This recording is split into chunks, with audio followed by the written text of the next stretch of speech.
படித்திருக்க மாட்டீர்கள் என்றும் நம்புகிறேன். அது வழக்கமாக நடக்கக்கூடிய ஒன்றே, அதில் ஒன்றும் பிரச்சனை இல்லை.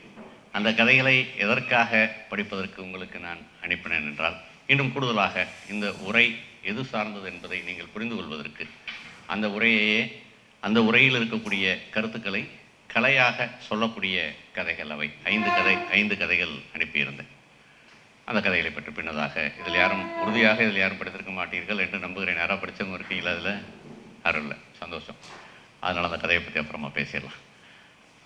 இந்த தலைப்பு பறிபோகும் பன்மைத்துவம். நீங்கள் எல்லாருமே 2000க்கு பிறகு, 2000லிருந்து 2005க்குள் பிறந்தவர்கள். இந்த உலகத்திற்கு ரொம்ப சின்ன பிள்ளைகளாக இந்த உலகத்துக்கு வந்து இந்த உலகத்தை பார்த்துட்டு இருக்கீங்க. பெரும்பாலும் சென்னை சார்ந்தவர்களாக, சென்னை பக்கத்தில் எங்கேயாவது இருக்கக்கூடிய ஊரை சேர்ந்தவர்களாக இருப்பேன். சில கொஞ்ச காலத்திற்கு முன்னாடி, கொஞ்ச காலம்னா ரொம்ப பழைய காலமெலாம் இல்லை, கற்காலமெலாம் இல்லை, ஒரு 20-30 வருஷத்துக்கு முன்னாடியான சில காட்சிகளை உங்களுக்கு சொல்லிவிட்டு எனது உரையை துவக்குவது நன்றாக இருக்கும் என்று நம்புகிறேன். சரியாக ஒரு 45 நிமிஷம் தான் என்னுடைய பேச்சு. எப்பொழுதுமே நான் கூடுதலான நேரம் எடுத்துக்கொள்வதில் அவ்வளோ எனக்கு விருப்பம் இல்லை. அப்புறம் அதை தாண்டி கலந்துரையாடல்கள் மீது, கேள்வி பதில் மீது நான் மிகுந்த நம்பிக்கை கொண்டவன்.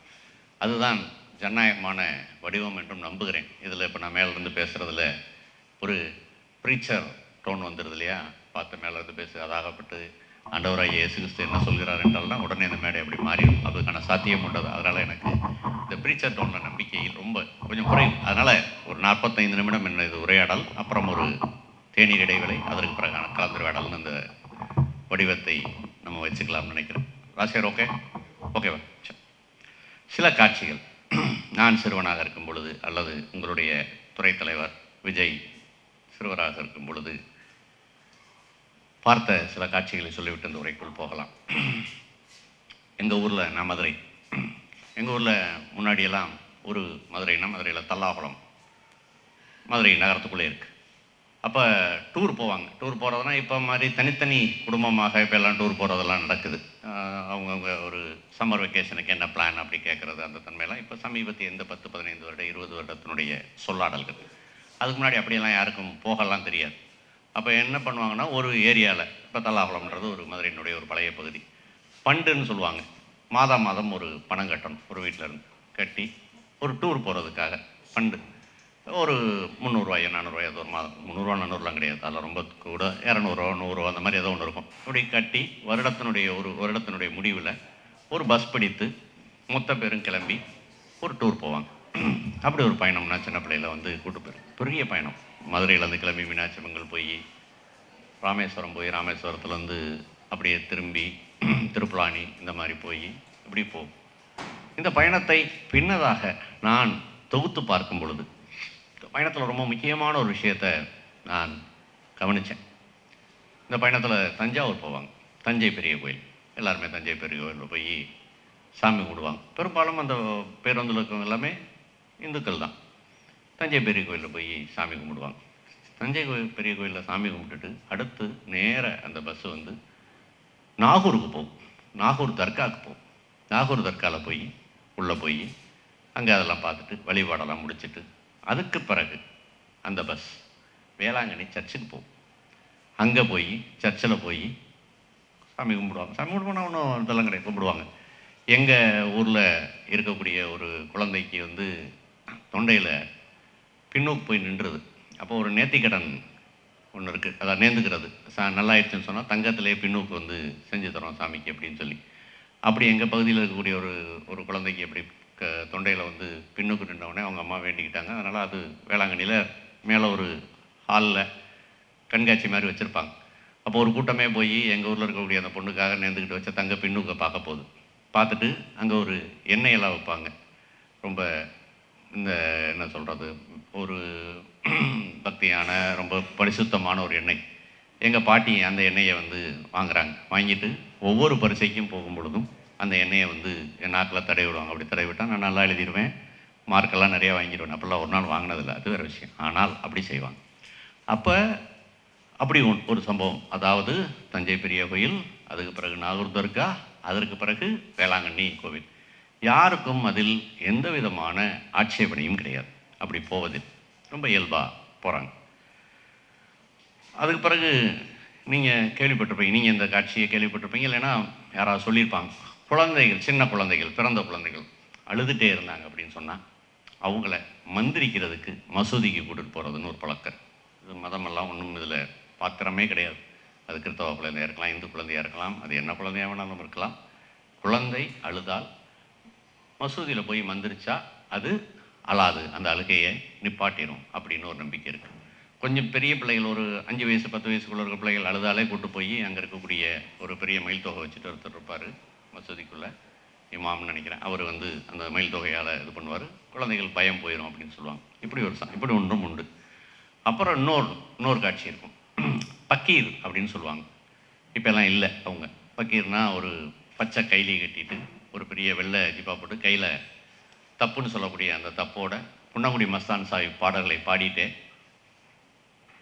ஊர் ஊராக அப்படியே வருவாங்க. வந்து ஒவ்வொரு வீட்லேயும் பாடி அரிசி வாங்கிட்டு போவாங்க. யாருக்கும் அவருக்கு அரிசி இடுவதில் எந்த ஆட்சேபனையும் கிடையாது. அவர் குன்னங்குடி மஸ்தான் சாஹிபுடைய பாடல்களை பற்றி தான் பாடுவார். அவர் அல்லாவை பற்றி தான் பாடுவார். இப்போ இது போன்ற காட்சிகளின் வழியாகத்தான் நான் அல்லது நாங்கள், எங்கள் தலைமுறை வளர்ந்தோம். இதைத்தான் நான் பன்மைத்துவம் என்று சொல்கிறேன். யாருக்கும் இதில் வந்து எந்த இடத்துலையுமே மதம் குறுக்கிடலை, கடவுள் நம்பிக்கைகளோ வேறு எதுவுமே குறுக்கிடலை. எல்லோரும் எல்லோவற்றையும் ஒத்துக்கொள்ளக்கூடியவர்களாக, வேறொரு மதத்தை சார்ந்தவர்கள் வேறொன்றை அங்கீகரிக்கக்கூடியவர்களாக இந்த சமூகம் மிக இயல்பாக இருந்த ஒரு காலமும் உண்டு, இப்பொழுதும் இருக்கிறது. கொஞ்சம் நெருக்கடியில் இருக்கிறது. வேறொரு கண்ணோட்டத்தில் பார்த்தோம்னா இந்த உலகமே பன்மைத்தன்மையாலானது தான். நீங்கள் இயற்கையில் எவ்வளவு நிறங்கள் இருக்குது, எவ்வளோ உயிர்கள் இருக்குது, எவ்வளோ விலங்குகள், எவ்வளவு பறவைகள். ஒரு பறவையினுடைய சிறகை மட்டும் எடுத்து பார்த்தோம்னா அதில் எவ்வளவு நிறம் இருக்குது, அவ்வளவு ப்ளூரலாக, அவ்வளவு தன்மை இருக்குது அதுக்குள்ளே. இந்த மொத்த உலகமே, இந்த உலகத்தில் கூடிய ஒரு கடல், நீங்கள் மெரினாவில் பார்க்குற கடல் இல்லை, நீங்கள் பெசன்ட் நகரில் பார்க்கக்கூடிய கடல், பெசன்ட் நகரில் பார்க்குறது அல்ல, நீங்கள் திருவான்மியூரில் பார்க்க போகிற கடல், எல்லாமே வேறு. இந்த உலகம் முழுமையாக பன்மைத்துவம் சொன்னால் இங்கிலீஷில் ப்ளூரல் இல்லையா? இந்த உலகம் மொத்தமாகவே பன்மைத்தன்மையாலானது அந்த உலகம். எல்லாமே அது இயற்கையாக இருக்கலாம், நிலப்பரப்பாக இருக்கலாம், மனிதர்கள் ஒரே மாதிரி கிடையாது. இப்போ இங்கே ஃபோட்டோ எடுத்துகிட்டு இருக்காரு, அவர் வந்து மணிப்பூர். அவரை சும்மா முதல் நம்மளுக்கு அவங்க அந்த நேஷனாலிட்டியோடலாம் புழக்கம் இல்லைன்னாலும் அவங்களுக்கெல்லாம் பெரிய முகத்தில் வித்தியாசம் இல்லைன்னு நம்ம நினச்சிக்கிறோம். ஆனால் அவங்க வீட்டில் அவங்க ஊரில் அவங்க எல்லாத்துக்குமே வித்தியாசம் தெரியத்தான் செய்யும். அப்போ ஒவ்வொரு நேஷனாலிட்டிக்கும், தமிழர்களுக்குன்னு ஒரு முகம் இருக்குது, மலையாளிகளுக்குன்னு ஒரு முகம் இருக்குது, கன்னடர்களுக்குன்னு ஒரு முகம் இருக்குது, தெலுங்குக்கு ஒரு முகம் இருக்குது. இந்த உலகம் முழுமையாக பன்மையால் ஆனது தான். அவ்வளவு வேறுபாடுகள். மொழி, ஒரு 500 கிலோமீட்டருக்கும் இந்தியாவில் மொழி இருக்குது. இந்த 500 கிலோமீட்டருக்குள்ளே நீங்கள் தமிழ்நாடுன்றது கன்னியாகுமரிக்கு நேரடியாக சாலை வழியாக போனால் 780 கிலோமீட்டர், கடல் வழியாக போனீங்க, கடல் கரை வழியாக போனீங்கன்னா 900 கிலோமீட்டர். 60 கிலோமீட்டருக்கு ஒரு தடவை நம்மளுடைய மொழி மாறுது. இங்கே பேசுகிறத செங்கல்பட்டில் மாறிடும். மதுரையில் பேசுகிற மொழி இல்லை அருப்புக்கோட்டையில் பேசுகிறது, அருப்புக்கோட்டையில் பேசுகிறது இல்லை தூத்துக்குடியில் பேசுகிறது. ஒவ்வொரு 50-60 கிலோமீட்டருக்கும் மொழி மாறுது. ஒரு தமிழ் மொழிக்குள்ளேயே இங்கே எவ்வளவு விதமான வட்டாரம்ன்ற வார்த்தை இவங்க பயன்படுத்துகிறாங்க, எனக்கு உடன்பாடு இல்லை. ஒவ்வொரு பிரதேசத்துக்குமான மொழின்னு சொல்லலாம். கோயம்புத்தூரில் இருக்கக்கூடிய தமிழ் வேறு, திண்டுக்கல்லில் இருக்கிறது வேறு, திருச்சியில் இருக்கிறது வேறு, நாகப்பட்டினத்தில் வேறு. இப்படி இந்த உலகத்தை நம்ம கொஞ்சம் பறந்து விரிந்த கண்ணோட்டத்தில் பார்த்தோம் அப்படின்னா இந்த உலகம் முழுமையாக, இந்த பிரபஞ்சமே பன்மைத்தன்மையால் ஆனது தான். இதை நம்ம கலாச்சாரம், சாப்பாடு, ஒவ்வொரு இடத்துலையும் ஒவ்வொரு விதமான சாப்பாடு, உணவு, கலாச்சாரம், பண்பாடு, இப்படி எல்லா விஷயத்துலையுமே இந்த உலகம் பன்மைத்தன்மையால் தான் இருக்குது. மனிதர்கள் காலகாலமாக இந்த பன்மைத்தன்மையோடு தான் வாழ்ந்துட்டுருக்காங்க. அப்போ பழைய காலத்தில் தனியாக மனிதர்கள் எதையுமே செஞ்சுருக்க முடியாது. இன்னொன்று யோசிச்சு பார்த்தோம்னா இந்த உலகத்தில் மனிதர்கள் கல்லை தோண்டி எடுத்து, கல்லை வைத்து ஆயுதமாக வைத்து விவசாயம் பண்ணுறாங்க, எதையாவது ஒரு மிருகத்தை மிரட்டுறாங்க. இது எல்லாமே ஒற்றை மனிதராகலாம் செய்திருக்க முடியாது. கூட்டம் கூட்டமாகத்தான் மனிதர்கள் வாழ்ந்தார்கள், கூட்டம் கூட்டமாகத்தான் எல்லா விஷயத்தையும் செய்தார்கள். ஆதி மனிதர்களுடைய அவங்க வாழுமிடம் அல்லது அவங்களுடைய ஓவியம் எதை பார்த்தோம்னாலும் ஒரு மனிதர்லாம் பெரும்பாலும் இல்லை, ஒரு 10 பேர் 20 பேர் அப்படி. மிருகத்தோடு சண்டை போடும்போது வேணால் ஒரு மனிதர் ஒரு மிருகம்ன்ற மாதிரி இருக்குமே ஒழிய கூட்டம் கூட்டமாக தான் மனிதர்கள் இருந்திருக்காங்க. கூட்டம் கூட்டமாகத்தான் இந்த உலகம் காலகாலமாகவே வாழ்ந்திருக்கு. கூட்டம் தான், இனக்குழு அப்படின்னு தான் நம்ம சொல்கிறோம். பழைய காலங்களில் அவங்கள குறிப்பிடும்போது இனக்குழுன்னு தான் அவங்கள சொல்கிறோம். தனியாக யாருமே இல்லை.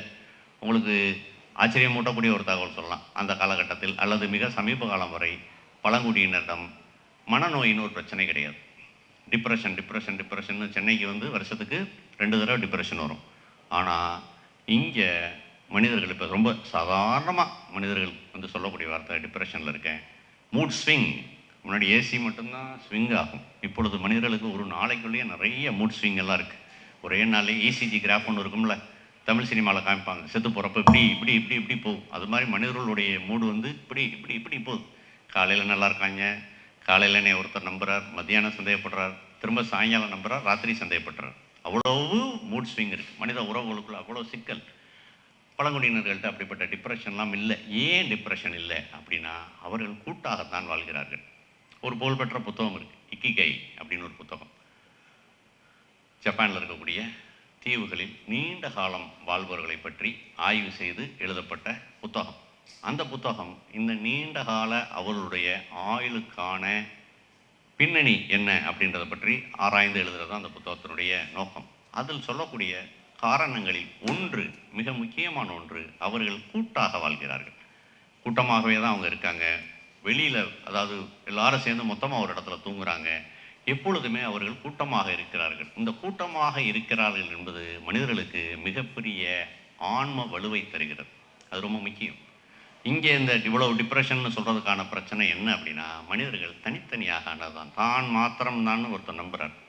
அட்லஸ்ன்னு ஒருத்தர் இருப்பார், பார்த்துருக்கீங்களா? கிரேக்க பாத்திரம் ஒன்று இருக்கும், இந்த உலகத்தை தூக்கி தன் தோளில் தூக்கி வச்சிருப்பார்.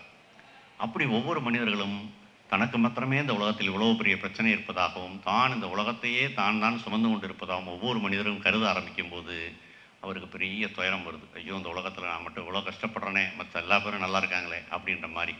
அப்போ அந்த இக்கிகை சொல்லக்கூடிய முக்கியமான விஷயம், மனிதர்கள் அங்கே இருக்கக்கூடிய அந்த தீவில் நீண்ட காலமாக 100 வயது 110 வயது, சாதாரணமாக 100 வயதையெல்லாம் வெட்டுறாங்க. அவங்க வாழ்வதற்கான அடிப்படை காரணிகளில் ஒன்று, அவர்கள் குழுவாக கூட்டாக வாழ்கிறார்கள். அந்த கூட்டான வாழ்வுதல் என்பது அவர்களுக்கு ஒரு பெரிய வலுவை தருகிறது. அப்போ இந்த உலகம் தோன்றிய காலத்திலிருந்து மனிதர்கள் கூட்டாகத்தான் இருந்திருக்கார்கள். கூட்டாகத்தான் எல்லாமே கண்டுபிடித்தார்கள். எல்லா விஷயத்தையும் கூட்டமாகத்தான் கண்டுபிடித்தார்கள். தனியாக ஒருவர் உட்கார்ந்து ஒரு நாள் ஒரு மொழியை கண்டுபிடிக்கல, ஒரு கருவியை கண்டுபிடிக்கல. கூட்டமாக தான் வேலை பார்த்துட்டே இருந்தோம். பின்னதாக பின்னதாக பின்னதாக விஞ்ஞானிகள் கண்டுபிடித்தார்கள்னு நம்ம கேள்விப்படுறோம்.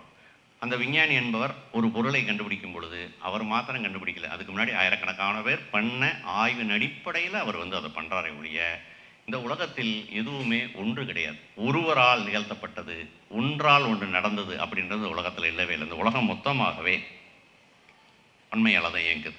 மொழி எப்படி உருவாயிருக்கும்? ஒருத்தர் மாத்திரமே இந்த உலகத்திலேருந்து ஒருத்தர் யாரோடையும் பேசலை அப்படின்னா மொழி எப்படி உருவாயிருக்கும்? மொழி என்பதே முதல்ல ஒருத்தர் பரிமாறணும், ஒன்றை சொல்லணும்.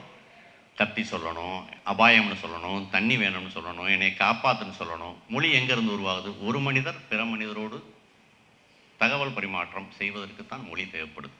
அப்போ மொழி என்பதே, மனிதர்கள் கூட்டமாக இருந்தாங்க. மிருகங்களில் ஏன் மொழி இல்லைன்னா, மிருகங்கள் இன்னும் வெறும் ஒலியில் தான் இருக்குது. சில விலங்குகளுக்கு, டால்ஃபின் போன்ற சிலவற்றுக்கு ஒரு பேச்சு மாதிரி ஒரு சின்னதாக ஒரு அம்சம் இருக்குது அப்படின்னு சொல்கிறாங்க. அதுக்கு கொஞ்சம் அறிவு கூட. மற்றபடி விலங்குகள் ஆதியிலிருந்து இன்றைய வரை ஒரே மாதிரி தான் கத்துது, ஒரே மாதிரி தான் பேசிகிட்டு இருக்கு. ஏன்னா அதுக்கு மொழின்னு ஒன்று வேண்டியதில்லை. அது கூட்டமாக இருந்தால் கூட அதுக்கு அதனுடைய பிளறலும் சத்தங்களும் கர்ஜனைகளும் போதுமானதாக இருக்குது மிருகங்களுக்கு. மனிதர்களுக்கு அதை தாண்டி அவர்களுடைய உணர்ச்சியெல்லாம் சொல்ல வேண்டியிருக்கிற அடிப்படையில் மொழின்னு ஒன்று மனிதர்களுக்கு பிறக்குது. அப்போ அப்படிப்பட்ட அந்த கடந்த காலம் என்பது பொற்காலமா? அந்த காலத்தில் சண்டையே இல்லையா? ஒரு இனக்குழு இன்னொரு இனக்குழுவை அடித்து கொள்ளவில்லையா அப்படின்னா அதெல்லாம் இருந்துச்சு, உண்மையாகவே இருந்துச்சு. ஆனால் அதில் ஒரு முக்கியமான விஷயம் என்னென்னா, அன்னைக்கு உலகமே அப்பொழுதுதான், இந்த பிரபஞ்சத்தில் மனித கூட்டம் என்று ஒன்று உருவாகி அப்பொழுதுதான் அது வளர்ந்து வருகிறது.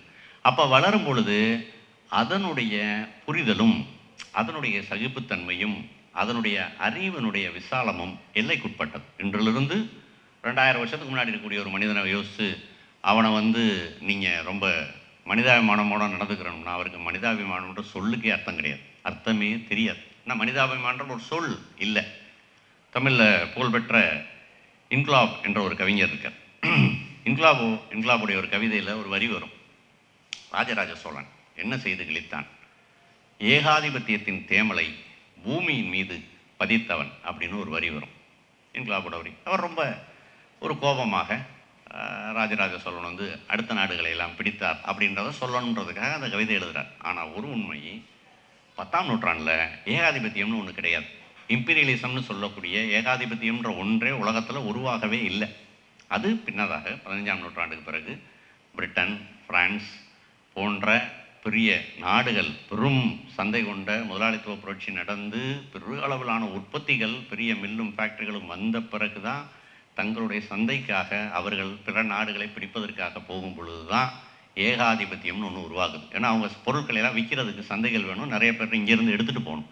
அப்போ தான் உலகத்தில் நாடு பிடிக்கும் யுத்தங்கள் தொடங்குது. 17ஆம் நூற்றாண்டு 18ஆம் நூற்றாண்டு முழுக்க நீங்கள் உலக வரலாறு படித்தோன்னா மொத்தமாகவே அது முழுக்க சண்டை தான். முழுக்க சண்டை தான் நடந்துகிட்ருக்கு. அப்போ ஏகாதிபத்தியம் என்ற ஒரு சொல் அன்னைக்கு இல்லை.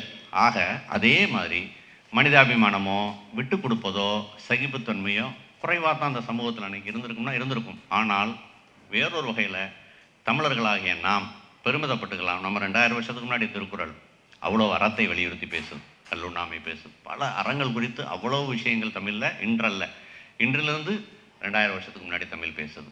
நாம் நிலங்களை பிரித்து பேசுகிறோம். 5 வகை நிலங்கள். தமிழ் படிக்கக்கூடிய மாணவர்கள் யாராக இருந்தால் தெரியும். குறிஞ்சி, மருதம், நெய்தல், பாலைன்னு சொல்லி நிலங்களை பிரித்து அந்த நிலங்களுக்கான பொழுதுகளை பிரித்து அதை பொறுத்து தான் மனிதர்களுடைய மனமும், அங்கே இருக்கக்கூடிய பூ, அங்கே என்ன மாதிரியான தாவரங்கள், அங்கே என்ன மாதிரியான பொருட்கள் விளையும், என்ன உணவு, எல்லாமே. அப்போ அவ்வளோ நுட்பமாக நம்ம தமிழர்கள் வாழ்ந்துருக்கோம். தமிழர்கள் அது குறித்து பெருமிதப்படலாம். ஆனால் உலகம் இன்றிலிருந்து நம்ம சொல்லக்கூடிய பழைய காலத்தில் இனக்குழுவாக இருந்த காலத்தில் உலகத்துக்கே எல்லாவற்றையும் பற்றியான புரிதல்கள் குறைவாகத்தான் இருந்துச்சு. ஆனால் அப்பொழுதும் கூட இதெல்லாம் பேசப்பட்டுச்சு. ஆனால் இன்றைக்கு நம்ம வேறொரு இடத்துக்கு வந்துட்டோம். விஞ்ஞானபூர்வமாக வளர்ந்து வேறொரு இடத்துக்கு வந்திருக்கோம். ஒரு மிகுந்த கடவுள் நம்பிக்கை கொண்ட ஒருவர் இருக்கலாம், அதில் ஒன்றும் பிரச்சனை இல்லை. ஒருத்தர் கடவுள் நம்பிக்கை இருக்கலாம். ஆனால் இன்றைக்கு இந்த உலகத்தில் வாழக்கூடிய எல்லா பேரும் பகுத்தறிவோடு தான் வாழ்கிறாங்க, அல்லது பகுத்தறிவு துணை கொண்டு தான் வாழ்கிறாங்கன்னா அவர் கையில் ஒரு மொபைல்னு ஒன்று வச்சுருக்காரு. இந்த மொபைலை கடவுள் தான் வயரெடுத்தெல்லாம் சொருகலை, வேற ஒன்று நடந்து தான் அதெல்லாம் நடந்துக்கிட்டு இருக்கு. சயின்ஸ் வழியாக தான், சயின்ஸ் சம்மந்தமான ஒரு பொருள் கையில் வச்சுக்கிட்டு தான் அவர் பேசுகிறார். அப்படிப்பட்ட பகுத்தறிவினுடைய உச்சமான காலத்தில் நம்ம வாழ்ந்துக்கிட்டு இருக்கோம். நான் சின்ன பையனாக இருக்கப்போ ஃபோன்னா நீங்கள் உங்களால் கற்பனையே பண்ண முடியாத காட்சியை என்னால் சொல்ல முடியும். மொத்த தல்லாவளத்துக்கும் ஒரே ஒரு இடத்துல ஃபோன் இருக்கும். அந்த ஃபோனில் தான் வந்து ஒரு தடவை எங்கள் பாட்டிக்கு ஒரு ஃபோன் வந்துச்சு. எங்கள் தாத்தா வந்து கடையில் மயக்கப்பட்டு விழுந்துட்டார். எங்கள் பாட்டியை கூட்டிகிட்டு மெயின் ரோடை தாண்டி விஜயலட்சுமி ஸ்டோர்னு ஒரு ஸ்டோர் இருக்கும் தல்லாவளத்தில். அதுக்கு போய் அந்த ஃபோன் பேச போகிறோம். எங்கள் பாட்டிக்கு ஃபோன் எடுத்து எதில் பேசணும் எதில் கேட்கணும்னு தெரியலை. அப்படி பதட்டத்தில் அவங்களுக்கு ஃபோனே வாழ்க்கையில் அவங்க பார்த்ததே கிடையாது. அப்போ அப்படிப்பட்ட ஒரு காலமெல்லாம் ரொம்ப சமீபத்தில் நீங்கள்லாம் அதை அனுபவிக்கவே இல்லை. நான் ஏதோ ஒரு வகையில் நான்லாம் ரொம்ப பாக்கியவான் நம்புகிறேன். மாற்றத்தை இந்த முனையிலிருந்து இந்த முனை வரைக்கும் நான்லாம் பார்த்துருக்கேன். கரண்ட்டே இல்லாத வீடுகள். சாயங்காலம் 5 மணி ஆனால் அரிக்கன் விளக்கெல்லாம் துடைத்து அரிசியாக மண்ணெண்ணெய் ஊற்றி அப்படியே தொங்க விட்ட பிறகு வீட்டுக்கு வெளிச்சம் வர ஆரம்பிக்கும். கரண்ட்டே இல்லாத வீடுகளை நீங்கள் நம்பவே முடியாது. ஃபோனே இல்லாத ஒரு உலகத்தை நீங்கள் நம்பவே முடியாது. அப்படிப்பட்ட உலகம் ரொம்ப நல்ல கற்காலம் இல்லை, ரொம்ப சமீப காலம் வரைக்கும் இங்கே இருந்துச்சு. அப்போ நம்ம இன்னைக்கு வளர்ந்து அப்படியே ஒரு இந்த 30 வருஷத்தில் இந்த உலகம் அவ்வளோ பெரிய பாய்ச்சலாக அப்படியே தவ்வி வந்திருக்கு. அப்போ இன்றைக்கி வாழக்கூடிய ஒரு மனிதர், அவர் யாராக இருந்தாலும் அவர் விஞ்ஞானத்தோடு தான் வாழ்கிறார். யாருமே இந்த உலகத்தில் சயின்ஸ் இல்லைன்னு சொல்லவே முடியாது. அவர் கையில் இருக்கக்கூடிய மொபைல் தான் அதற்கான சாட்சி. அப்போ அப்படிப்பட்ட ஒரு காலத்தில் இந்த விஞ்ஞானபூர்வமாக வாழக்கூடிய, விஞ்ஞானத்தின் துணை கொண்டு வாழக்கூடிய மனிதர் உண்மையாகவே தன் வாழ்க்கையில் எவ்வளவு தூரம் இந்த தங்களுடைய பிற மனிதர்களை பற்றி, சமூகத்தை பற்றியான அவருடைய கருத்தில் எவ்வளவு தூரம் விஞ்ஞானபூர்வமான விஷயங்கள் இருக்கிறது என்பதை அவங்க கொஞ்ச நாளும் எல்லாருமே யோசிச்சு பார்க்கணும். நம்ம வந்து ஒவ்வொரு நிமிஷமும் இந்த மொபைல்லாம் கண்டுபிடிக்கிறதெல்லாம் இருக்கட்டும், அதுக்கு முன்னாடியே எல்லா மனிதர்களுமே சயின்ஸோடு தான் ஒவ்வொரு நிமிஷம் வாழ்கிறோம். இதில் நிறைய பேர் வண்டி ஓட்டுவீங்க, 2 வீலர் ஓட்டுவீங்க. 2 வீலர் ஓட்டும்போது எல்லா பேருமே கிராவிடேஷனல் ஃபோர்ஸுக்கு எதிராக தான் வண்டி ஓட்டிக்கிட்டு இருக்கோம். அந்த விதியின் அடிப்படையில் தான் வண்டி ஓட்டுறோம். இல்லைன்னா விழுந்துருவோம். அதுக்கு எதிராக நம்மகிட்ட இருக்கக்கூடிய ஆக்சலேட்டர் வழியாக புவியீர்ப்பு விசைக்கு எதிராக நம்மகிட்ட அந்த வண்டியில் இருக்கக்கூடிய இன்ஜின் இயங்குது. அதனால தான் பூமி மேலே இது ஓடுது. இல்லைன்னா இருக்கவே முடியாது. ஒரு பழைய ரஷ்யா என்சிபிஹெச்சில் நிறைய புத்தகங்கள் போடுவாங்க. பொழுதுபோக்கு பௌதிகம், பொழுதுபோக்கு இயற்பியல். அதில் பொழுதுபோக்கு பௌதிகம்னு ஒரு புத்தகம் இருக்கும். அதில் ரொம்ப ஒரு ஆர்வமூட்டக்கூடிய ஒரு சம்பவம் ஒன்று வரும். ஒருத்தன் பயங்கரமாக குடிச்சிருவான். குடித்த பிறகு நேரம் ஆயிடுச்சு. வீட்டுக்கு போனால் மனைவி திட்டுவாங்க. 10 மணிக்கெல்லாம் வரேன்னு சொன்னவன் ரொம்ப ஆயிடுச்சு. அப்போ இன்னும் கிளம்பி வீட்டுக்கு போகணும்னா இன்னும் கொஞ்சம் நேரம் ஆயிரும். அப்போ நேரம் ஆகக்கூடாதுன்னா என்ன செய்யணும்? நேரம் ஆகக்கூடாதுன்னா பூமி சுற்றக்கூடாது. பூமி சுற்றலைன்னா நேரம் ஆகாது. அவன் வேண்டிக்கிடுவான், பூமி சுத்தாமல் இருக்கட்டும். பூமி சுத்தாமல் நின்றும். சுத்தாமல் நின்ற உடனே என்ன நடக்கும்? அப்படியே இங்கே இருக்கக்கூடிய கட்டடங்கள் எல்லாமே மேலே பறக்க ஆரம்பிச்சிடும். இது எல்லாமே இருக்கிறது புவியீர்ப்பு விசையின் அடிப்படையில் தான் இங்கே இருக்கக்கூடிய கட்டடங்களும் எல்லாமே கீழே நிற்கிது. அப்போ அவன் அப்படி வேண்டிக்கிட்ட உடனே பார்த்தா அவன் இருக்கக்கூடிய ஹோட்டல், பாரு அவ்வளோ அப்படியே பறக்கும். பயந்துருவான். பரவாயில்ல, நான் என் மனைவிட்ட போய் அடி கூட வாங்கிக்கிறேன், இது வேணான்னு சொல்லி பழைய நிலத்துக்கு கொண்டு வர சொல்லிடுவான். ஆக இந்த உலகம் ஒவ்வொரு கணமும் ஒவ்வொரு வினாடியும் யார் மறுத்தாலும் யார் ஏற்றாலும் விஞ்ஞானத்தின் அடிப்படையில் தான் அந்த உலகம் இயங்கிக்கிட்டு இருக்கு. அதில் ஒன்றும் மாற்றுக்கிறதே கிடையாது. பறவையை பார்த்துட்டு ஒருத்தர் மாடியிலேருந்து குதித்தாரையானால் அவர் போயிட வேண்டியதான். பறவையெல்லாம் அவர் ஆகவே முடியாது. பறவை பறப்பதற்கு ஒரு ரூல் இருக்குது. அதனுடைய எடை, அதனுடைய சிறகு அப்படின்னு ஒன்று இருக்குது. அப்போ நம்ம மிக காலகாலமாக நாம் விஞ்ஞானபூர்வமாக தான் வாழ்ந்துக்கிட்டு இருக்கோம். ஆனால் இந்த நாம் விஞ்ஞானபூர்வமாக வாழ்கின்ற காலத்தில் நம்ம எவ்வளவு தூரம் இந்த விஷயங்களை நம்மளுடைய வாழ்க்கையினுடைய எல்லாவற்றையும் பிரயோகிக்கிறோமா அப்படின்றதான் கேள்வி. அந்த அடிப்படையில் தான் உங்களுக்கு அந்த 5 கதைகளை நான் வந்து அனுப்பிச்சிருந்தேன். அந்த 5 கதை யாருடைய கதைகள்னால் கிருஷ்ண கவுடான்னு சொல்லி தமிழுடைய ஒரு முக்கியமான ஆய்வாளரும் எழுத்தாளருமான தமிழவனுடைய ஒரு கதை. அப்புறம் விநாயகர் சதுர்த்தின்னு சொல்லி மராத்தியிலிருந்து சரண்குமார் லிம்பாலேன்னு சொல்லி எழுதினவருடைய ஒரு மொழிபெயர்ப்பு கதை, மொழிபெயர்ப்பு தமிழில். அடுத்து தபால்காரர் அப்துல் காதர்னு சொல்லி தபால்காரர் அப்துல் காதர்னு 1934 MS கல்யாணசுந்தரம் எழுதின ஒரு கதை. அப்புறம் மாடர்ன் மோட்சம் சொல்லி ஜெயமோகன் தமிழனுடைய புகழ்பெற்ற எழுத்தாளர், அவருடைய கதை. அப்புறம் ஜார் ஒளிக என்ற ஒரு கதை, அது நான் எழுதின கதை. இந்த 5 கதைக்குமான இந்த 5 கதையில் அந்த தபால்கார் அப்துல் காதரை மட்டும் தனியாக வச்சுட்டு இந்த 4 கதையும் எடுத்தோம்னா அந்த 4 கதைக்கும் ஒரு ஒற்றுமை இருக்குது. அதை நான் படிக்க கொடுத்ததற்கான காரணம், இந்த கிருஷ்ணகவுடான்ற சொல்லக்கூடிய தமிழவனுடைய கதை என்ன பேசுதுன்னா, தமிழ்நாட்டிலேருந்து கர்நாடகத்துக்கு ஒருத்தர் வேலைக்கு போகிறார், தமிழர். அவர் பெங்களூரில் ஒரு அலுவலகத்தில், மத்திய அரசு அலுவலகத்தில் இருக்கார். அப்பப்போ அவருக்கு கிருஷ்ணகவுடா அப்படின்ற ஒருத்தர் வந்து ஃபோன் வருது.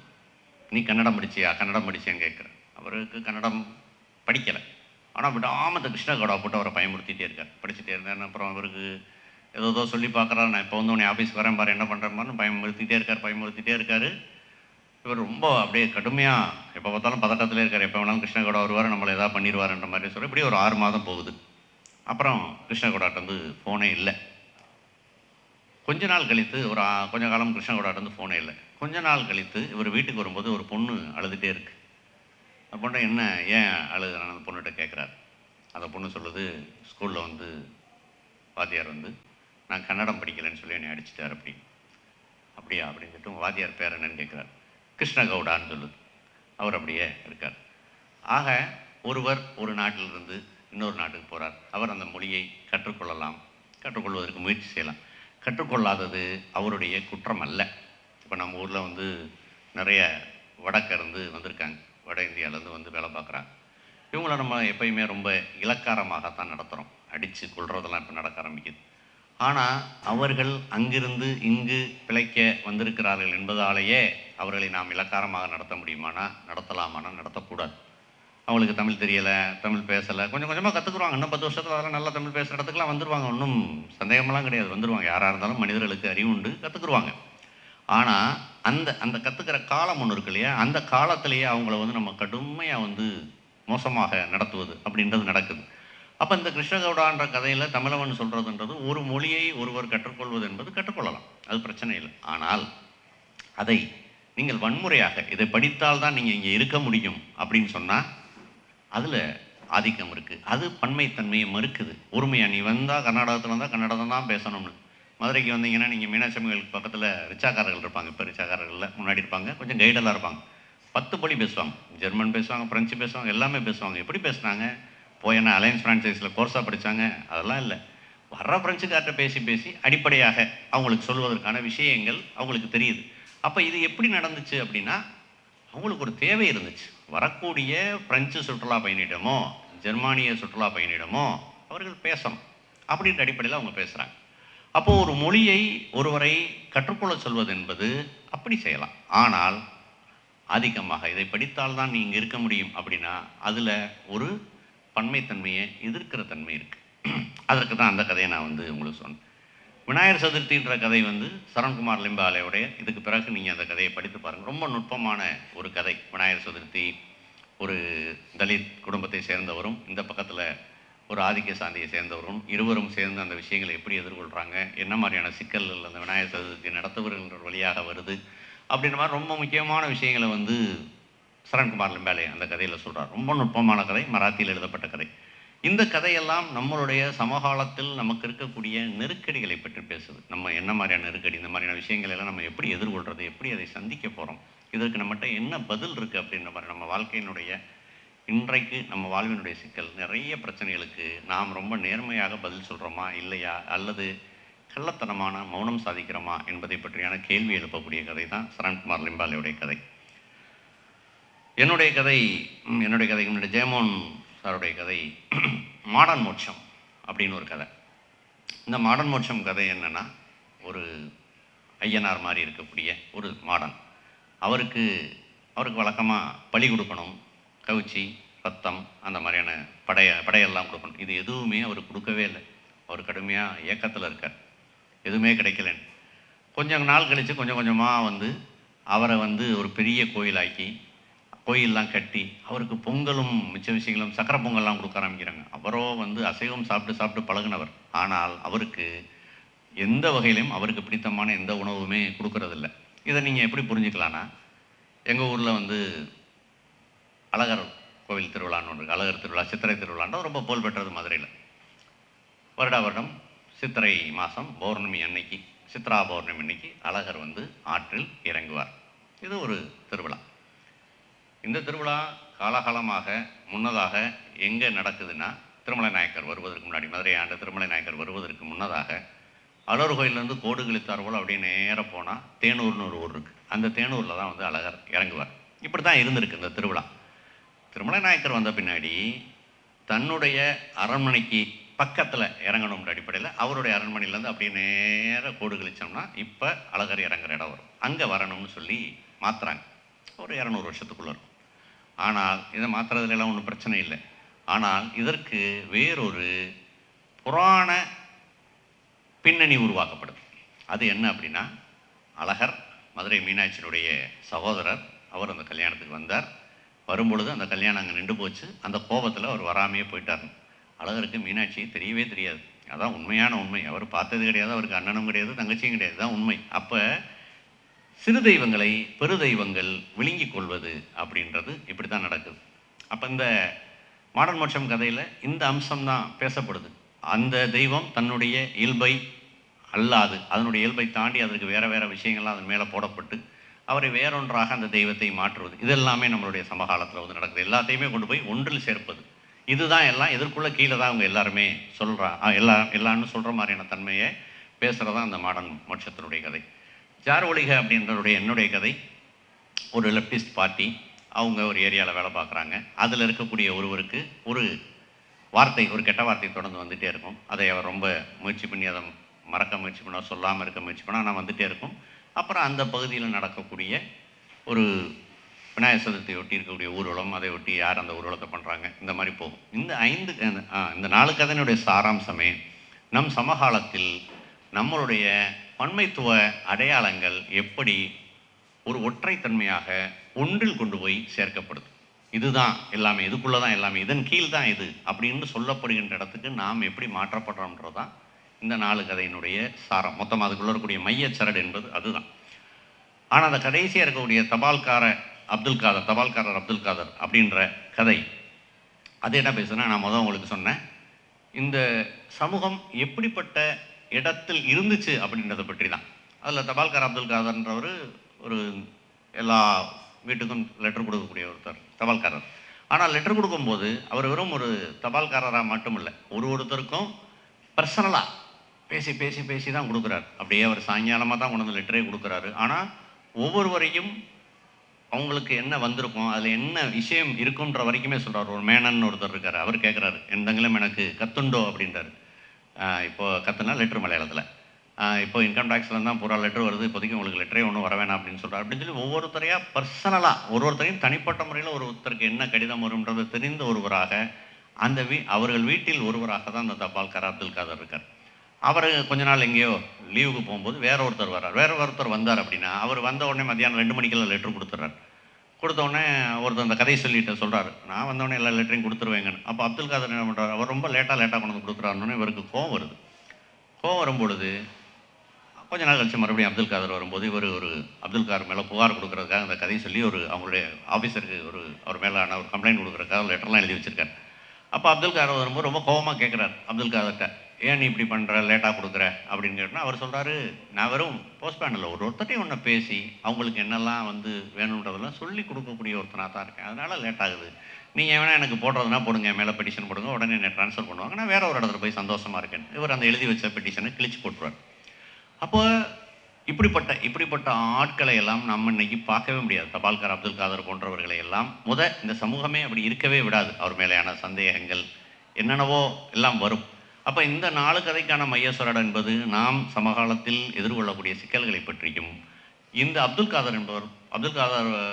தபால்கார் அப்துல் காதர் என்பது ஒரு காலத்தில் நம்ம எப்படிப்பட்ட சமூகத்தில் எவ்வளவு நன்றாக இருந்திருக்கோம் என்று சொல்வதற்காக தான் அந்த 5 கதை.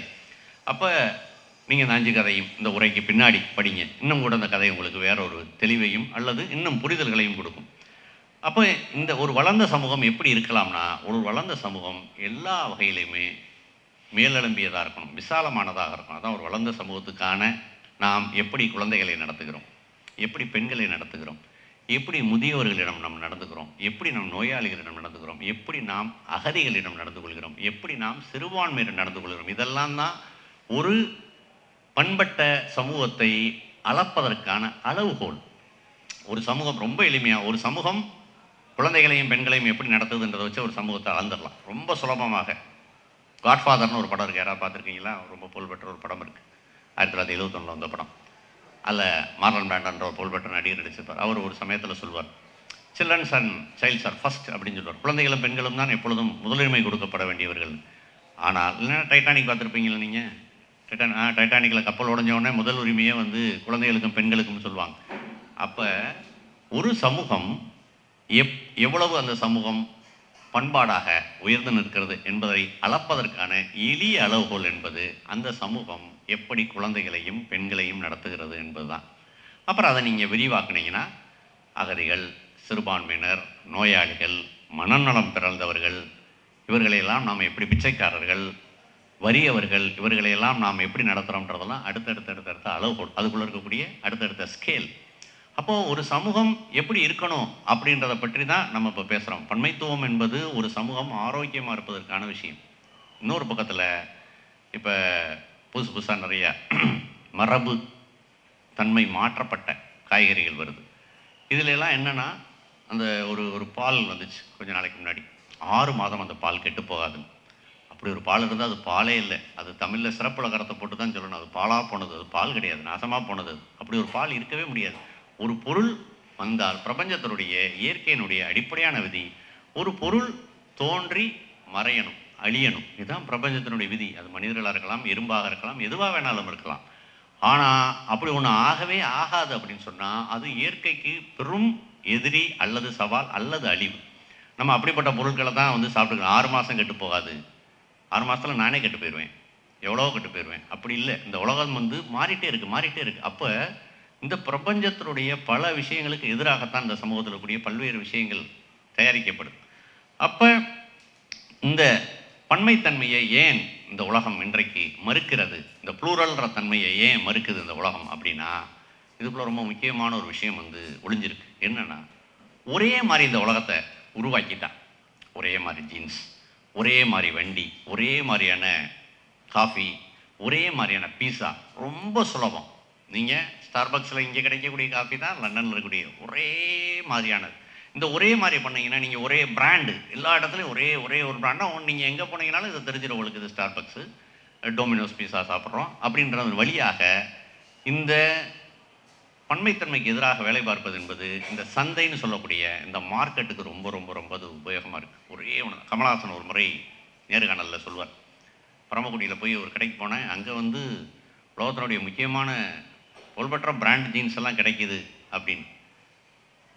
அப்போ பரமக்குடிக்கு வந்துடுச்சு. இப்போ மதுரையில் திடீர்னு நீங்கள் பார்த்தீங்கன்னா, எனக்கு ஒரு சந்து, அந்த சந்தில் இதுகிட்ட இருக்குது, மதுரையில் இங்கே ரிசர்வ் லைன் தாண்டி ஒரு இடத்துல டொமினோஸ் பீஸா அப்படின்னு ஒரு பெரிய போர்டு ஒன்று போட்டுருந்துச்சு. நான் கொஞ்சம் நேரம் அதை நின்று பார்த்துட்டு இருந்தேன். ஏன்னா முன்னாடி ஆத்திக்குளம் முன்னாடி அந்த இடத்துல தான் வாரச்சந்தை நடக்கும். வாரம் வந்து வாரச்சந்தை கூடுற இடம். வாரச்சந்தையெல்லாம் காணா போயிடுச்சு. வாரச்சந்தை பார்த்துருக்கீங்களா? அந்த சந்தை இல்லாத இடத்தில் டொமினோஸ் பீஸானோட ஒரு பெரிய போர்டு வந்து இருக்குது. அப்போ என்ன நடந்திருக்கு? நீங்கள் அதில் வந்து ஒரு வார சந்தைக்கு போனீங்கன்னா அங்கே 2 பக்கமும் வயதான பாட்டிகள், தாத்தாக்கள் அது எல்லாரும் வந்து விற்பாங்க. நம்ம அவங்ககிட்ட போய் போடுவாங்க. என்னென்னவோ பொருள்லாம் கிடைக்கும். இது முற்றிலுமாக இல்லாமல் போய் அந்த இடத்துல டொமினோஸ் பீஸான்னு ஒன்று உருவாகும். அப்போ என்ன இழக்கிறோம்? நம்மளுடைய இயல்பாக நம்ம ஊரில் இருக்கக்கூடிய பல்வேறு விஷயத்தை இழந்து அந்த இடத்துல வேற ஒன்று வைக்கிறோம். அப்போ இந்த ஒன்று மாத்திரமே உலகத்தில் ஒரே தன்மையில் இந்த உலகத்தில் உருவாக்குறதுக்கான விஷயம் என்னென்னா, அது வந்து இந்த பெரிய மார்க்கெட்டுக்கு, சந்தைக்கு ரொம்ப பயனுடையதாக இருக்குது. அதை உலகம் மறுபடியும் வலியுறுத்துது. இதனுடைய ஒரு நீட்சியாக தான் ஒரு மதம் அல்லது ஒரு சாதி தான் உயர்ந்தது அப்படின்ற பேசுகிற தன்மையும் இதனுடைய ஒரு தொடர்ச்சி தான், வேறு எதுவுமே கிடையாது. அப்போ இந்த யாரெல்லாம் இந்த உலகத்தில் சந்தையை நேசிக்கிறார்களோ அவர்களுக்கெல்லாம் இந்த உலகம் ஒரே மாதிரி இருக்கணும். அதுதான் அவங்களுடைய எதிர்பார்ப்பு. ஒன்றா இருந்துச்சுன்னா ரொம்ப ஒரு ஜீன்ஸை கொண்டு போய் உலகம் பூரா போய் சேர்த்துட்டோம்னா அது ரொம்ப இயல்பாக அந்த ஜீன்ஸ் விற்றுட்டே இருக்கும். அந்த மாதிரி தான் அவங்க வந்து எதிர்பார்க்குறாங்க. அப்போ இதனுடைய எதிர்மறை தன்மையாக என்ன நடக்குதுன்னா, அது என்னெல்லாம் பண்ணுது அப்படின்னா, நம்மளுடைய மொழி எல்லாமே பண்ணுது, நம்மளுடைய கலாச்சாரம், நம்மளுடைய பண்பாடு, நம்மளுடைய உணவு எல்லாத்தையும் மறுதளிக்குது. நீங்கள் இப்போ ரொம்ப இயல்பாக எந்த ஊருக்கு போய் ஒரு கேள்வியை கேட்டு பாருங்கள். இந்த ஊரில் முன்னாடி சின்ன உணவகங்கள்னு ஒன்று இருந்துச்சு. அந்த உணவகங்கள் எத்தனை இருக்குதுன்னு கேட்டால் ஒன்று கூட கிடையாது. மதுரையிலலாம் முன்னாடி அவ்வளோ, மதுரை வந்து திரும்ப எல்லா பேருமே சொல்லிகிட்டே இருப்பாங்க. மதுரையில் வந்து ராத்திரியில் இட்லி கிடைக்கும், விடிய கிடக்கும். இதெல்லாம் போய் ஒன்றுமே கிடையாது. மதுரையில் இப்போ அப்படி கடைகள்லாம் கிடையாது. 11 மணிக்கெல்லாம் மதுரை தூங்கிடும், எதுவுமே கிடையாது. அப்புறம் தனித்துவமான மதுரைக்கான தனித்துவமிக்க கடைகள்னு சொல்லி பார்த்தீங்கன்னா அதெல்லாம் இப்போ விரல் விட்டு எண்ணக்கூடிய அளவில் தான் இருக்குது. எல்லாமே கிடையாது. எல்லாமே ஒரே செயினாக இருக்குது இல்லையா? தமிழ்நாடு பூரா இருக்கக்கூடிய ஹோட்டல் இருக்குது, இல்லை உலகம் பூரா இருக்கக்கூடிய ஹோட்டல்கள் இருக்குது. அந்த ஹோட்டலில் தான் நம்ம சாப்பிட்றோம். அதுக்கு ஒரே ருசி, ஒரே சுவை தான். அப்போ நம்மளுடைய இந்த பன்மைத்தன்மையை மறுப்பதன் வழியாக, பன்மைத்தன்மையை இல்லாமல் ஆக்குவதன் வழியாக நம் அறியாமல் ஏகப்பட்ட விஷயத்தை இழக்கிறோம். இப்போ எமோஜின்னு ஒன்று வந்திருக்கு மொபைலில். எல்லாத்துக்கும் அதுதான் என்ன. நீங்கள் வந்து நான் ஒரு நாள் கூட இது வரைக்கும் எமோஜி அனுப்பினதில்லை. ஆனால் நான் ஒரு பெரிய பத்தி அனுப்பிச்சேன்னா அப்படி துடிக்கிற மாதிரி ஒரு இதயம் வரும், பக்குன்னு, அவ்வளோதான். அப்போ அவ்வளோ பெரிய ஒரு 10 வரைக்கும் இதுதான் பதில். எமோஜி உண்மையான பொருளை சொன்னால் மொழியை அழிப்பதற்காக வந்திருக்கக்கூடிய ஒரு மாபெரும் அழிவு சக்தின்னு நான் ரொம்ப உறுதியாக வந்து நம்புகிறேன். எமோஜி எல்லாம் ஒருத்தரை வந்து அவங்களுடைய நம்ம மனிதர்கள் மொழியை பேசுவதற்கு தான் வந்திருக்கோம். பேசுவதன் வழியாகத்தான் நம்ம சொல்கிறோம். பேசுகிறதன் வழியாகவே நம்ம பெருசாக சொல்லிட முடியாது. பேசுகிறதுலே பாதி தான் சொல்ல முடியுது. உச்சபட்ச துக்கத்தில், உச்சபட்ச சந்தோஷத்தில் மொழி ஒன்றுமே இல்லாமல் போயிடுது. கையை பிடிச்சிட்டு அழுகிறோம், அப்படி தான் செய்கிறோம். ஆனால் அந்த மொழியையும் இல்லாமலாக்கி எல்லாமே எமோஜிகள் வழியாக பேசுகிறது. அப்படி எனக்கு நிறைய எமோஜிக்கு புரியவே அர்த்தமே தெரியாது. ஏதோ ஒரு முகம் போட்டு அதுலேருந்து அப்படின்ற மாதிரி வருங்க. அதுக்கெல்லாம் என்ன அர்த்தம்னு அப்புறமா கேட்டால் அப்புறம் ஏதாவது ஒரு அர்த்தம் சொன்னாங்க, எனக்கு தெரியாது.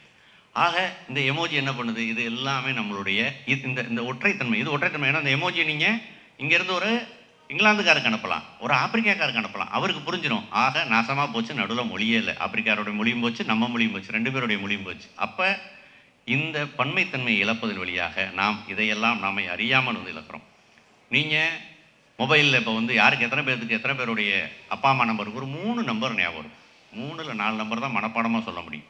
அதுக்கு பிறகு எதுவுமே ஞாபகத்திலே கிடையாது. எல்லா பேருமே கஜினி படத்தில் வரக்கூடிய சூர்யா தான். செவத்தில் அப்படி எழுதி போட்டு பார்த்துக்கிட்டே இருக்க வேண்டியதான். இதெல்லாம் தான் நம்பர்னு பார்த்துக்கிற வேண்டியதான். ஒரு நம்பரும் யாருக்கும் ஞாபகமே கிடையாது. எனக்கு என் நம்பர்லேயே ஒரு நம்பர் தான் தெரியும். இன்னொரு ஜியோ நம்பர் தெரியாது. ஏதோ 227 முடியும் தெரியும், அவ்வளோதான் தெரியாது. ஏன்? அந்த பயன்பாட்டிலே நம்ம இல்லை. அந்த நம்பர்களை நம்ம போடுறதும் இல்லை, பண்ணுறதும் இல்லை. எல்லாமே அங்கே உள்ளே இருக்குது, பண்ணிகிட்டே இருக்கோம். கூகுள் மேப் வந்த உடனே மனிதர்கள் பூரா வீட்டுக்கு போகிறதுக்கு வழியவே மறந்துட்டாங்க. அப்படியே உத்தேசமாக அது வழியாக தான் போய்கிட்டு இருக்காங்க. தெரியாது. முன்னாடி வந்து எங்கள் ஊரில் ஒரு பழமொழி இருக்குது, வாயில் இருக்கு வழி அப்படின்னு ஒரு பழமொழி இருக்குது. கேட்டு தான் போவோம் எல்லா இடத்துக்கும். கூகுள் மேப் இல்லாத காலத்தில் உலகம் என்ன போகலையா, நிற்கலையா? அதுக்கு முன்னாடி தான் உலகத்தையே கண்டுபிடிச்சாங்க. கடல் வழியாக உலகத்துக்கான பாதைகளை கண்டுபிடித்தாங்க, எல்லாமே கண்டுபிடித்தாங்க. அதெல்லாம் கூகுள் மேப் இருக்க காலத்திலே அல்ல. அதுக்கு முன்னாடி தான் உலகம். இந்தியா பூரா நடந்தவங்க இருக்காங்க, இந்தியா பூரா பயணம் பண்ணவங்க இருக்காங்க. அவங்கள எந்த கூகுள் மேப் அழைச்சிட்டு போச்சு? கேட்டு தான் போனாங்க. அப்போ இந்த ஒருமைத்தன்மை, இந்த மாதிரியான விஷயங்கள் எல்லாமே நம்மளை ஒன்றும் அல்லாதவர்களாக வெறுமனை எல்லாத்துக்கும். நீங்கள் இப்போ வந்து ஒருத்தட்ட வந்து மொபைலை மட்டும் பிடிங்கிட்டா முடிஞ்சு போச்சு. அப்படி இயங்காமல் அப்படி நின்று ஒரு பேட்டரி போன ரிமோட் மாதிரி ஆயிடுவார். எல்லாத்துக்குமே அதை தான் சார்ந்திருக்கும். வண்டி எல்லாம், அக்கௌண்ட், அவ்வளோ சகலத்திற்கும். அப்போ எங்கள் மனிதர்கள் என்ன பண்ணுறோம், மனிதர்கள் விசாலமாகறமான மனிதர்கள் குறுகுறோம், குறுகிக்கிட்டு இருக்கோம். இதுதான் என்னுடைய அடிப்படையான சிக்கலே. ஒரு ரூஸ்வெல்ட் அப்படின்னு ரொம்ப புகழ்பெற்ற உலகத்தினுடைய ஒரு அரசியலாளர் அவர் சொல்வார், மனிதர்கள் ஒன்றை ரொம்ப தீவிரமாக நினைவுறுத்தி கொள்ளணும் அப்படின்னு சொல்லி. நம் அத்தனை பேருமே புரட்சியாளர் மற்றும் அகதிகளின் வழித்தோன்றல்கள் தான். எதுக்காக இதை சொல்கிறேன்னா, இந்த வடநாட்டுக்காரர்களை எல்லாம் நம்ம வெளிப்படுத்துகிறோம், அவங்களாம் அகதின்னு சொல்கிறோம். நம்ம எல்லா பேருமே அகதி தான். நம்மளும் எல்லாருமே எங்கிறதோ பிழைக்க வந்தவர்கள். எல்லாத்தையும் யார்கிட்ட வேணாலும் கேட்டு பாருங்கள். அவங்க வீட்டிலேருந்து அவங்க ஊர்லேருந்து கிளம்பி ஒரு ஊருக்கு வந்திருப்பாங்க, கிராமத்துலேருந்து மதுரைக்கு வந்திருப்பாங்க, மதுரையிலேருந்து சென்னைக்கு வந்திருப்பாங்க, சென்னையிலேருந்து பாம்பே போயிருப்பாங்க, பாம்பேலேருந்து நியூயார்க். யாருமே இந்த உலகத்தில் பூர்வ குடிகள்னு ஒன்றுமே கிடையாது. எல்லாரும் பிழைப்பதற்கு எங்கோ போய் கொண்டிருந்தவர்கள். அப்போ நாம் இதையெல்லாம் விளங்கி கொள்ளும் பொழுது, பாரதியாருடைய ஒரு பாட்டு இருக்குது, 30 கோடி முகமுடையாள் அப்படின்னு இந்தியாவை பற்றி சொல்கிறார். எப்போ ஒரு 1930களில் சொல்கிறார். அன்றைக்கி இந்தியாவுடைய மக்கள் தொகை 30 கோடி தான். 30 கோடி முகமுடையாள், மொய்முடையாள், இவள் செப்பு மொழி 18 எனில் சிந்தனை ஒன்றுடையாள் அப்படின்னு இந்தியாவை பற்றி சொல்கிறார். ஆனால் அதில் ரொம்ப நம்ம கவனிக்க வேண்டிய ஒரு வரி என்னன்னா, 30 கோடி முகமுடையாள்னு சொல்கிறார். அந்த இடம் ரொம்ப முக்கியமான இடம். அந்த 30 கோடி பேர்த்துக்கும் முகம் இருக்குன்றார். எல்லாம் ஒன்றும் இல்லை. இந்த எந்திரன் படத்தில் எல்லா பேரும் ஒரே கடைசியாக அந்த இவர் ரொம்ப ரஜினி ஆயிடுவாங்கல்ல, யாருக்குமே எந்த வித்தியாசமே கிடையாது. அப்படி அல்ல, 30 கோடி பேர்த்துக்கு முகம் இருக்குன்னு சொல்கிறார். அதுதான் அதனுடைய ரொம்ப முக்கியமான விஷயம். ஒரு ரொம்ப முன்னாடி 1960களில் நாடாளுமன்றத்தில் மாநிலங்களவையில் ஒரு விவாதம் நடக்குது. அதில் அண்ணாட்ட கேட்குறாங்க, எப்போ பார்த்தாலும் தமிழ் தாய் தமிழ் தாய் அப்படின்னு பேசுகிறீங்களே, அந்த தமிழ் தாய் எங்கே இருக்காங்கன்னு அண்ணாட்ட கேட்குறாங்க. அப்போ அண்ணா அதுக்கு எந்திரிச்சு மிக அமைதியாக சொல்கிறார், நீங்கள் ரொம்ப காலமாக அந்த பாரத தாய்ன்னு சொல்கிறீங்களா, அதுக்கு பக்கத்து வீட்டில் தான் தமிழ் தாய் இருக்காங்க அப்படின்னு ஒரு பதில் சொல்கிறார். ஆக பாரத தாயின்னு ஒருத்தர் இருந்தால் தமிழ் தாய் இருப்பாங்க, பாரத தாய் இல்லைன்னா தமிழ் தாயும் இல்லை. அப்போ அண்ணா ரொம்ப சாதுரியமான ஒரு பதில். தோழர் தியாகுன்னு ஒருவர், ரொம்ப தமிழ்நாட்டினுடைய முக்கியமான ஒரு சிந்தனையாளர், அவர்கிட்ட ஒரு முறை நையாண்டி தர்பார்னு முன்னாடி விஜய் டிவியில் ஒரு நிகழ்ச்சி வந்துட்டு இருந்துச்சு.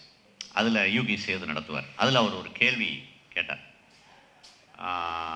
நீங்கள் வந்து இந்தியா தனித்தனி நாடு அப்படின்லாம் சொல்கிறீங்க, தமிழ்நாடு தனி, கேரளா தனி அப்படின்லாம் சொல்கிறீங்க, ஆனால் இந்தியாவில் கிரிக்கெட்டை எல்லா பேரும் ஒன்றா தானே பார்க்குறோம், அப்போ இந்தியா ஒரே நாடு தானே அப்படின்ற மாதிரி கேட்குறார்.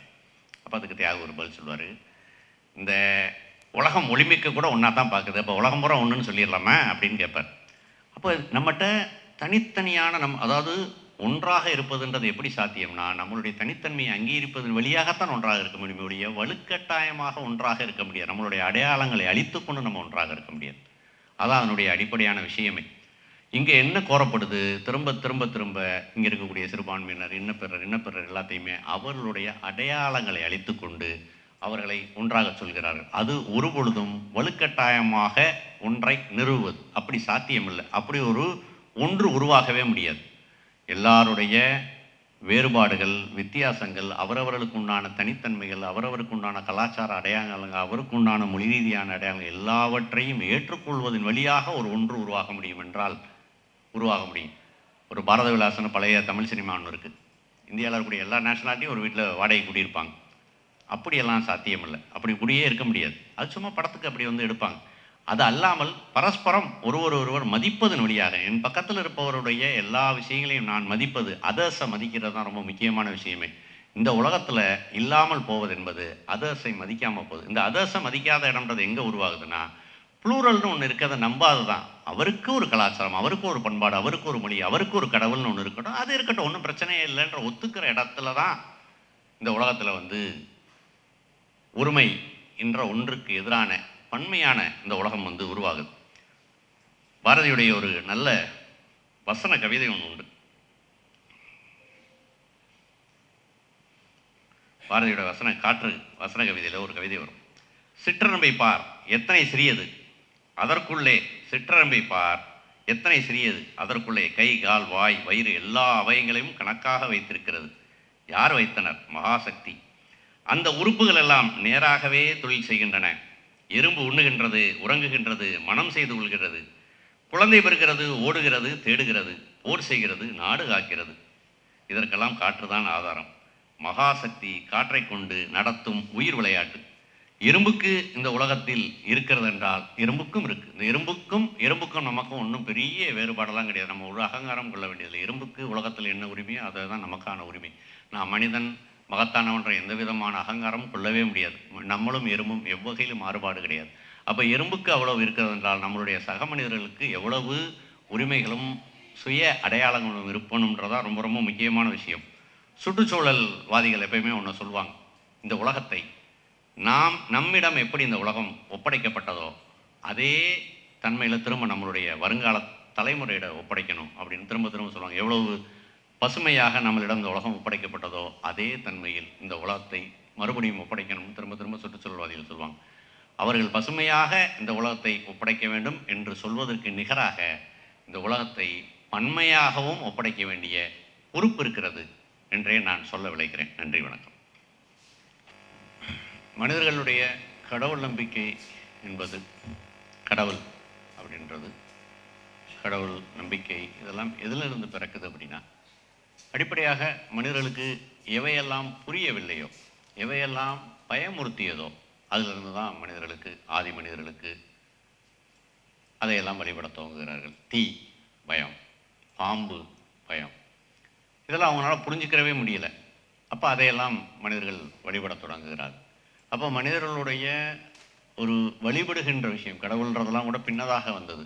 ஆக முதல் ரொம்ப பழைய தொல் சமூகத்தில் மனிதர்கள் எதையெல்லாம் வணங்குகிறார்கள் என்றால் அவங்க பாம்பையும் தீயையும் மிருகங்களையும் இதைத்தான் வழிபடுறாங்க. எது தன்னால் வெல்ல முடியவில்லையோ அதை வணங்குகிறாங்க. வணங்குவதன் வழியாக அதோடு அதுகிட்ட ஒரு இணக்கத்தை காண முடியுமா, அல்லது அவங்கள்ட்ட ஒரு இரக்கத்தை கோர முடியுமா, அல்லது அவங்கள்ட்ட அப்படி நம்ம பிரார்த்தனை செய்வதன் வழியாக அவங்க நம்ம மேலே கருணையாக இருக்கலாம், இப்படியான ஏதோ ஒரு விஷயங்கள். அப்போ ஃப்ரெட்ரிக் ஏங்கல்ஸ்னு ஃப்ரெட்ரிக் ஏங்கல்ஸ்னு ஒருன்னு சொல்லக்கூடாது, மார்க்சிய ஆசான் ஃப்ரெட்ரிக் ஏங்கல்ஸினுடைய ஒரு வரி இருக்குது. புறவாழ்வில் ஏற்படக்கூடிய பயங்களின் பிரதிபலிப்பே கடவுளும் மத நம்பிக்கையும். நமக்கு நிறைய பயங்கள் இருக்குது, நம்மளால் வெல்லவே முடியாது, நம்மளால் அதை தாண்டி போகவே முடியாதுன்னு நிறைய பயங்கள் இருக்குது. அந்த பயங்கள்லேருந்து தான் தொல் மனிதர்களுக்கு, ஆதி மனிதர்களுக்கு கடவுள் என்பதை விட கடவுள் பின்னதாக வருகிறார், இவற்றையெல்லாம் வழிபட தொடங்குகிறார். அப்புறம் இது கொஞ்சம் வளர்ந்து வரும் பொழுது இந்த வழிபாடுன்றது என்ன மாதிரியான விஷயமா மாறுது அப்படின்னா, தன்னுடைய சமூகத்தை சேர்ந்த ஒரு மூதாதை இறந்து போகும் பொழுது, அல்லது ஒரு அகாலத்தில் ஒரு பெண்ணோ அல்லது யுத்தத்தில் யாரோ இறந்து போகும் பொழுது இவர்களை வழிபடுவதாக வீரநாயக வழிபாடுன்னு சொல்லுவோம். இந்த வழிபாடுகள் துவங்குது. இது பின்னதாக. இதற்கும் அடுத்த கட்டமாகத்தான் பின்னதாகத்தான் இந்த கடவுள் உருவங்களும் புராணங்கள்லாம் ரொம்ப பின்னாடி வரக்கூடியது. ஆனால் இந்த உலகத்தில் எப்பொழுதுமே இரண்டு விதமான போக்குகள் இருக்குது. அப்படின்னா, நம்ம ஒரு 30-40 வருஷத்துக்கு முன்னாடி கூட இங்கே தீபாவளின்றது பெரிய பண்டிகை கிடையாது. தீபாவளி எல்லாருக்குமான பெரிய பண்டிகையெல்லாம் உறுதியாக இல்லை. அது ஒரு நகரம் சார்ந்த அப்படியான ஒரு பண்டிகை தான். கிராமங்களில் இந்த பங்குனியில் அவங்க கோயிலில் நடத்தக்கூடிய கொடையும் சிவன் ராத்திரியும் இது போன்ற விஷயங்கள் தான் பெரிய திருவிழாவாக பெரிய பண்டிகைகளாக இருக்குமே ஒழிய தீபாவளியெல்லாம் பெரிய பண்டிகையே கிடையாது. அப்போ இயல்பாக நம்ம ஊரில் எதை வழிபடக்கூடியவர்களாக இருக்காங்கன்னா, இப்போ நம்மளுடைய குலதெய்வம் அப்படின்னு நினைக்கிறேன். குலதெய்வம் யாருக்குமே பெரும்பான்மையினருக்கு பெருமாள் அல்ல, சிவன் அல்ல. அவர் ஒரு முனியாண்டியாகவோ அவர் எங்கேயோ இருக்கக்கூடிய வேற ஒரு சிறிய தெய்வமாகத்தான் நம்மளுடைய குலதெய்வம் பூராமே இருக்காங்க. இப்படித்தான் நம்மளுடைய குலதெய்வங்கள் யாருமே எந்த பெரிய கோயிலிலும் இல்லை, சிறு கோயில்களில் தான் நம்மளுடைய குலதெய்வங்கள். சின்ன கோயில் அப்புறம் இன்னும் நல்லா போனோம்னா அந்த கோயிலே நம்மளுடைய ஒரு 2 தலைமுறைக்கு முன்னாடி இருக்கவங்களோ யாரோ கட்டின கோயிலாக தான் இருக்கும். அது ரொம்ப வெட்ட வெளியில் இருந்திருக்கும். அப்புறம் இவங்கெல்லாம் பணம் போட்டு கும்பாபிஷேகம் நடத்துவாங்க. அப்படித்தான் அது மாதிரி இருக்கும் மொழியே பெரும்பாலும் அது ரொம்ப ரொம்ப சின்ன இதாக தான் இருக்கும். அப்போ நம்மளுடைய இதில் இந்த பெருதெய்வங்கள்ன்றவங்க ஒரு புறத்தில் நிறுவனமயமான, அதாவது இன்ஸ்டியூஷனேஷன் ஆன ஒரு நிறுவனமயமான கடவுள்கள், பெரிய கோயில்கள், பெரிய கடவுள்கள், பெருமாள், மகாவிஷ்ணு, சிவன், இது ஒரு புறம். ஆனால் பெரும்பான்மை மக்களுடைய வழிபாடு என்பது இந்த சிறு தெய்வங்களை நோக்கித்தான் இருக்கு. அப்போ இந்த ஒரு கட்டத்தில் இந்த சிறு தெய்வங்களை எடுத்துக்கொண்டு போய் பெரு தெய்வங்களோடு இணைப்பது, அதனுடைய ஒரு உறவாக மாற்றுவதற்கு இல்லையா. இப்போ முருகனுக்கும் இந்த பெரு தெய்வங்களுக்கும் தொடர்பு இல்லை. ஆனால் முருகனை கொண்டு ஏதோ ஒரு இடத்துல இவருடைய குழந்தை அப்படின்னு சொல்லி மாற்றுறாங்க. அப்போ சிறு தெய்வத்தை அப்படி மாற்றுவதன் வழியாக அந்த பெருந்தெய்வத்தினுடைய அந்த நிறுவனமயமான மதத்தினுடைய ஒரு பிரிவாக இது மாற்றப்படுது. நீங்கள் இதுக்குள்ளே தான் வந்திருக்கீங்க அப்படின்ற மாதிரி. இதுக்குள்ளே நீங்கள் ஒன்று இப்போ புத்தரே நீங்கள் மகாவிஷ்ணுனுடைய ஒரு எப்படி சொல்லலாம், மகாவிஷ்ணுனுடைய ஒரு தோற்றம் தான் அப்படின்ற மாதிரியான ஒரு தன்மை ஒரு ஒரு கதையும் அல்லது ஒன்றும் சொல்லப்படுகிறது.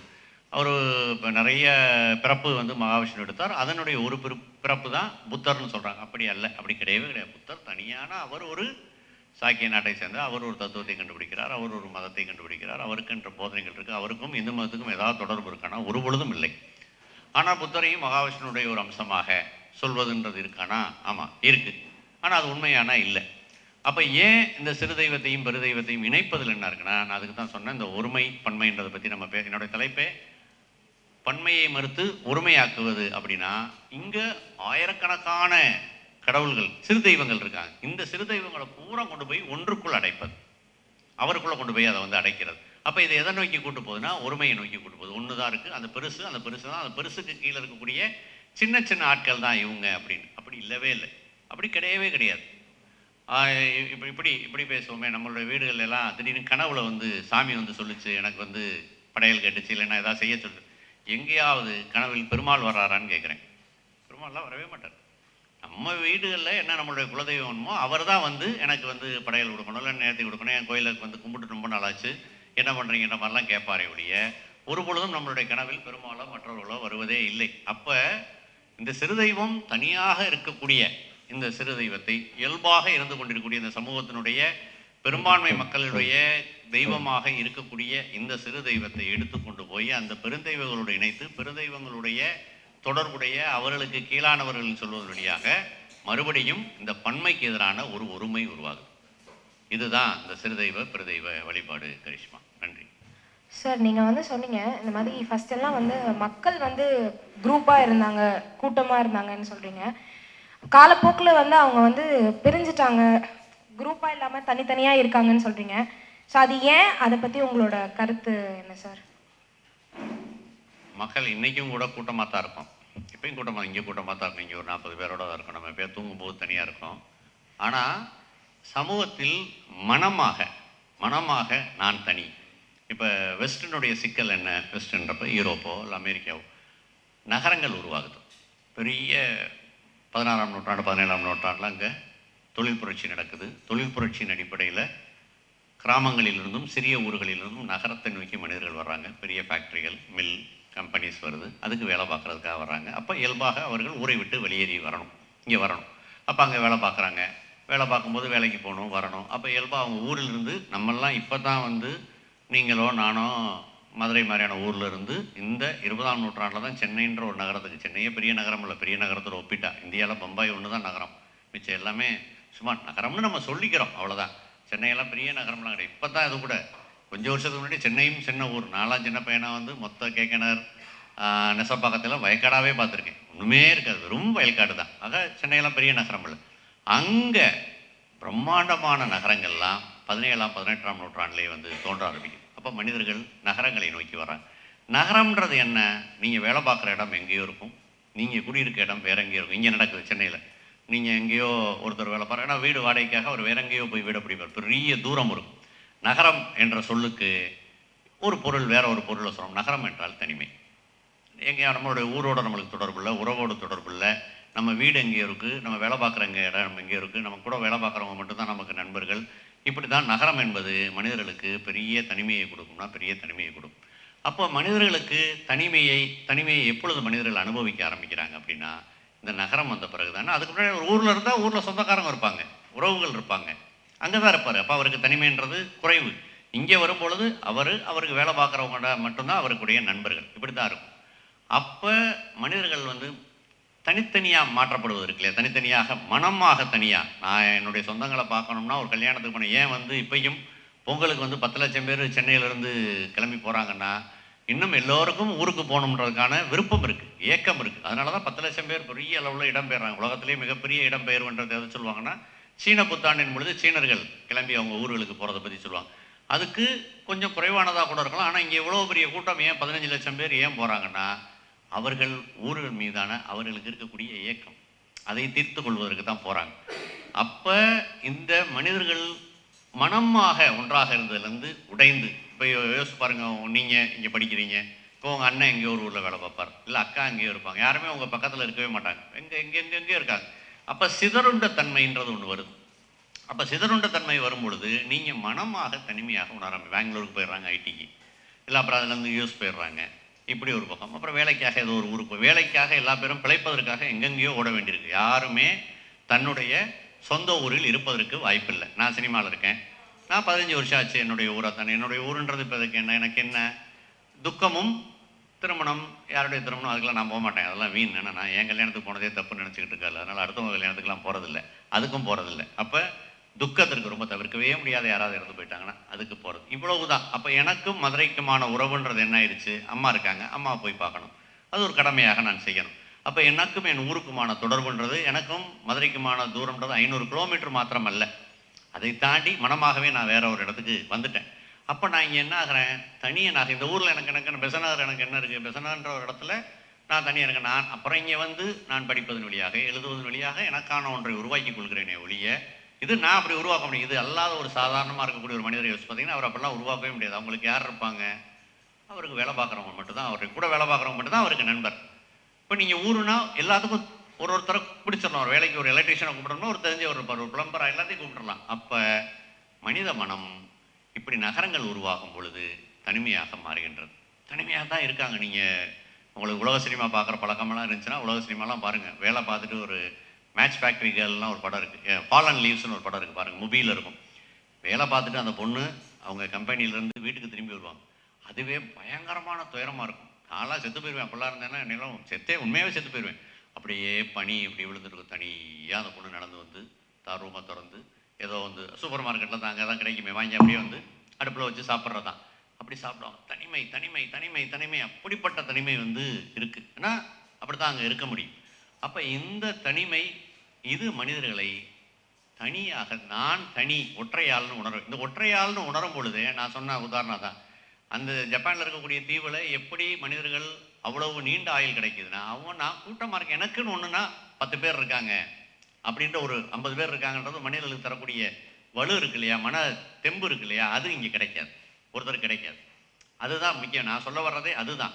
அப்போ அவர்களுக்கு என்ன கிடைக்குது, இங்கே நம்ம ஊரில் அது என்ன நடக்குது, ரொம்ப தப்பாக எங்கே போயிடுது, சாதிக்கு போகிறாங்க ஆட்கள். சாதி வழியாக கொஞ்சம் பேர்த்தை சேர்த்துக்கிற முடியுமா, மதத்தின் வழியாக சேர்த்துக்கிற முடியுமா, அப்படி இல்லை, நீங்கள் தோழமையின் வழியாக நட்பின் வழியாக தான் மனிதர்களை பெருக்கிக்கிறணும். அப்போ இந்த தனிமை இருக்கு இல்லையா, இந்த 18ஆம் நூற்றாண்டு 19ஆம் நூற்றாண்டில் வந்திருக்கக்கூடிய தனிமை இருக்கு இல்லையா, மனிதர்கள் தனித்தனியாக தன்னை உணர்வது. ஒரு காஃப்காவுடைய ஒரு வரி இருக்குன்னு சொல்லுவாங்க, 20ஆம் நூற்றாண்டில் ஆஃபீஸ் போனவர் இன்னும் வீட்டுக்கு திரும்பவே இல்லைன்னு சொல்லி. நான் அவர் வர்றதுக்கு பஸ் இல்லை, அல்ல ட்ரெயினில் ஏதோ ஒன்று வீட்டுக்கு திரும்பவே இல்லைன்னு. அது மாதிரி தான். அப்போ மனிதர்களுடைய மனம் ஒவ்வொருவரும் தன்னை தான் தனி என்று உணர ஆரம்பித்துட்டார். அது இந்த 2-3 நூற்றாண்டினுடைய சிக்கல். நமக்கு ரொம்ப சமீபமாக இந்த 20-30 வருஷத்தில் வந்திருக்கு. அதனால் நீங்கள் என்னவா உணர்றீங்க நினைக்கும் போது உங்களுக்கு உங்கள் நண்பர்கள்லாம் பட்டியல் போட்டிங்கன்னா ஒரு 20 பேர் வருவாங்க, அவ்வளோதான் வருவாங்க. ரொம்ப சின்ன உலகத்தில் நம்ம வந்து வாழ ஆரம்பிச்சிட்டோம். அது தரக்கூடிய தனிமையின் வழியாக உணரக்கூடிய தனிமையை பற்றி தான் நான் சொல்கிறேன். அந்த வழியாக மனிதர்கள் தனித்தனியாகிட்டாங்கன்னு சொல்ல வரேன். என்னோட கொஸ்டின் என்னன்னா வந்துட்டு, அந்த காலத்துல பெண்களை முன்னாடி வச்சு இது பண்ணாங்க, பெண்ணுக்கு உரிமை கொடுத்தாங்கன்னு சொல்லிட்டு சொன்னீங்கல்ல சார். எந்த காலத்தில் அப்படியா? இல்லை, இப்போ இருக்கிறதுலையுமே வந்துட்டு பெண்களுக்கும் குழந்தைகளுக்கும் முன்னுரிமை தராங்கன்னு சொல்லி சொன்னீங்கல்ல. சொல்லுங்க சொல்லுங்க, முடியும். உன் பேர் சொல்லிடுங்க. பர்ஷியா. சொல்லுங்க பர்ஷியா. ஸோ அதுதான் சார். நான் அப்படி சொல்லலை, ஒரு டைட்டானிக் படத்தை உதாரணம் சொல்லி உட்காருங்க. நான் என்ன சொன்னேன்னா, அதில் ஒரு கப்பல் உடையும் பொழுது குழந்தைகளுக்கும் பெண்களுக்கும் தான் முதலுரிமை. அதாவது ஒரு சமூகம் ஆரோக்கியமாக இருக்கிறது அல்லது சரியாக இருக்குது அப்படின்றதுக்கான அளப்பதற்கான அளவுகோல்னு ஒன்று சொன்னேன். அந்த அளவுகோல் அவர்கள் பெண்களையும் குழந்தைகளையும் எப்படி நடத்துகிறார்கள், பெண்களுக்கும் குழந்தைகளுக்கும் அந்த சமூகத்தில் என்ன இடம் கொடுக்கப்பட்டிருக்கு. அப்படி நீங்கள் யோசிச்சு நம்ம சமூகத்தை பார்த்தீங்கன்னா ரொம்ப கவலைக்கிடமாக இருக்கும், ரொம்ப துயரமாக இருக்கும். கவலைக்கிடம் துயரமெல்லாம் தாண்டி பயமாக இருக்கும்.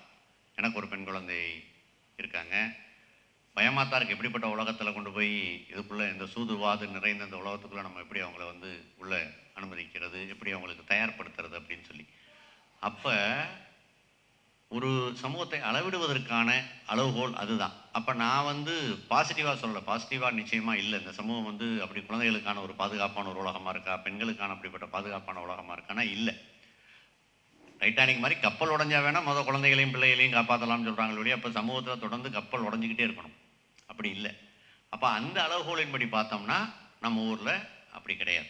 நிச்சயமாக நான் நேர்மறையாக பேசலை, எதிர்மறையாக தான் சொல்கிறேன். அப்படி பாதுகாப்பு இல்லை. அப்போ பெண்களுக்கும் குழந்தைகளுக்குமே இல்லைன்றப்ப சிறுபான்மையினர், வடநாட்டிலேருந்து வேலைக்கு வரக்கூடியவர்கள், சிறுபான்மையினர், அகதிகள், மனம் பிறந்தவர்கள், பிச்சைக்காரர்கள், இவர்களெல்லாம் நாம் எப்படி நடத்துகிறோம்ன்றதான் அடுத்து வரக்கூடிய கேள்வி. அவங்களெல்லாம் ரொம்ப மிக மோசமாக தான் வந்து நம்ம நடத்துகிறோம், ரொம்ப ரொம்ப மோசமாக தான் நடத்துகிறோம். இதெல்லாமே நம்மளை நம்ம அளந்து கொள்வதற்கான கேள்விகள். நாம் எந்த அளவில் ஒரு கலாச்சாரத்தில் மேன்மையான ஒரு சமூகத்தில் இருக்கிறோமா என்பதை அளவிடுவதற்கு இதெல்லாம் மிக எளிமையான கேள்வி. இப்போ சிங்கப்பூரில் போய் நீங்கள் இறங்குனீங்கன்னா பிச்சைக்காரர்களே இருக்க மாட்டாங்க, மனம் பிறந்தவர்களே இருக்க மாட்டாங்க. விஷயம் என்னென்னா, சிங்கப்பூர் வந்து அப்படி இல்லை. அங்கே அவங்களெல்லாம் இருக்க விட மாட்டாங்க, அவ்வளோதான். மாடை பார்க்க முடியாது, ஆடை பார்க்க முடியாது, நாய் கிடையாது, ஒன்றுமே கிடையாது, எல்லாம் கிடையாது, எல்லாம் கிடையாது, அப்படி தான். அதனால் அது ரொம்ப மேம்பட்ட இடம்ன்ற மாதிரிலாம் நம்ம கருத வேண்டியதெல்லாம் இல்லை. அந்த அர்த்தத்தில் தான் விஷயம் சொன்னேன். நான் பாசிட்டிவான நோட்டில் சொல்லலை.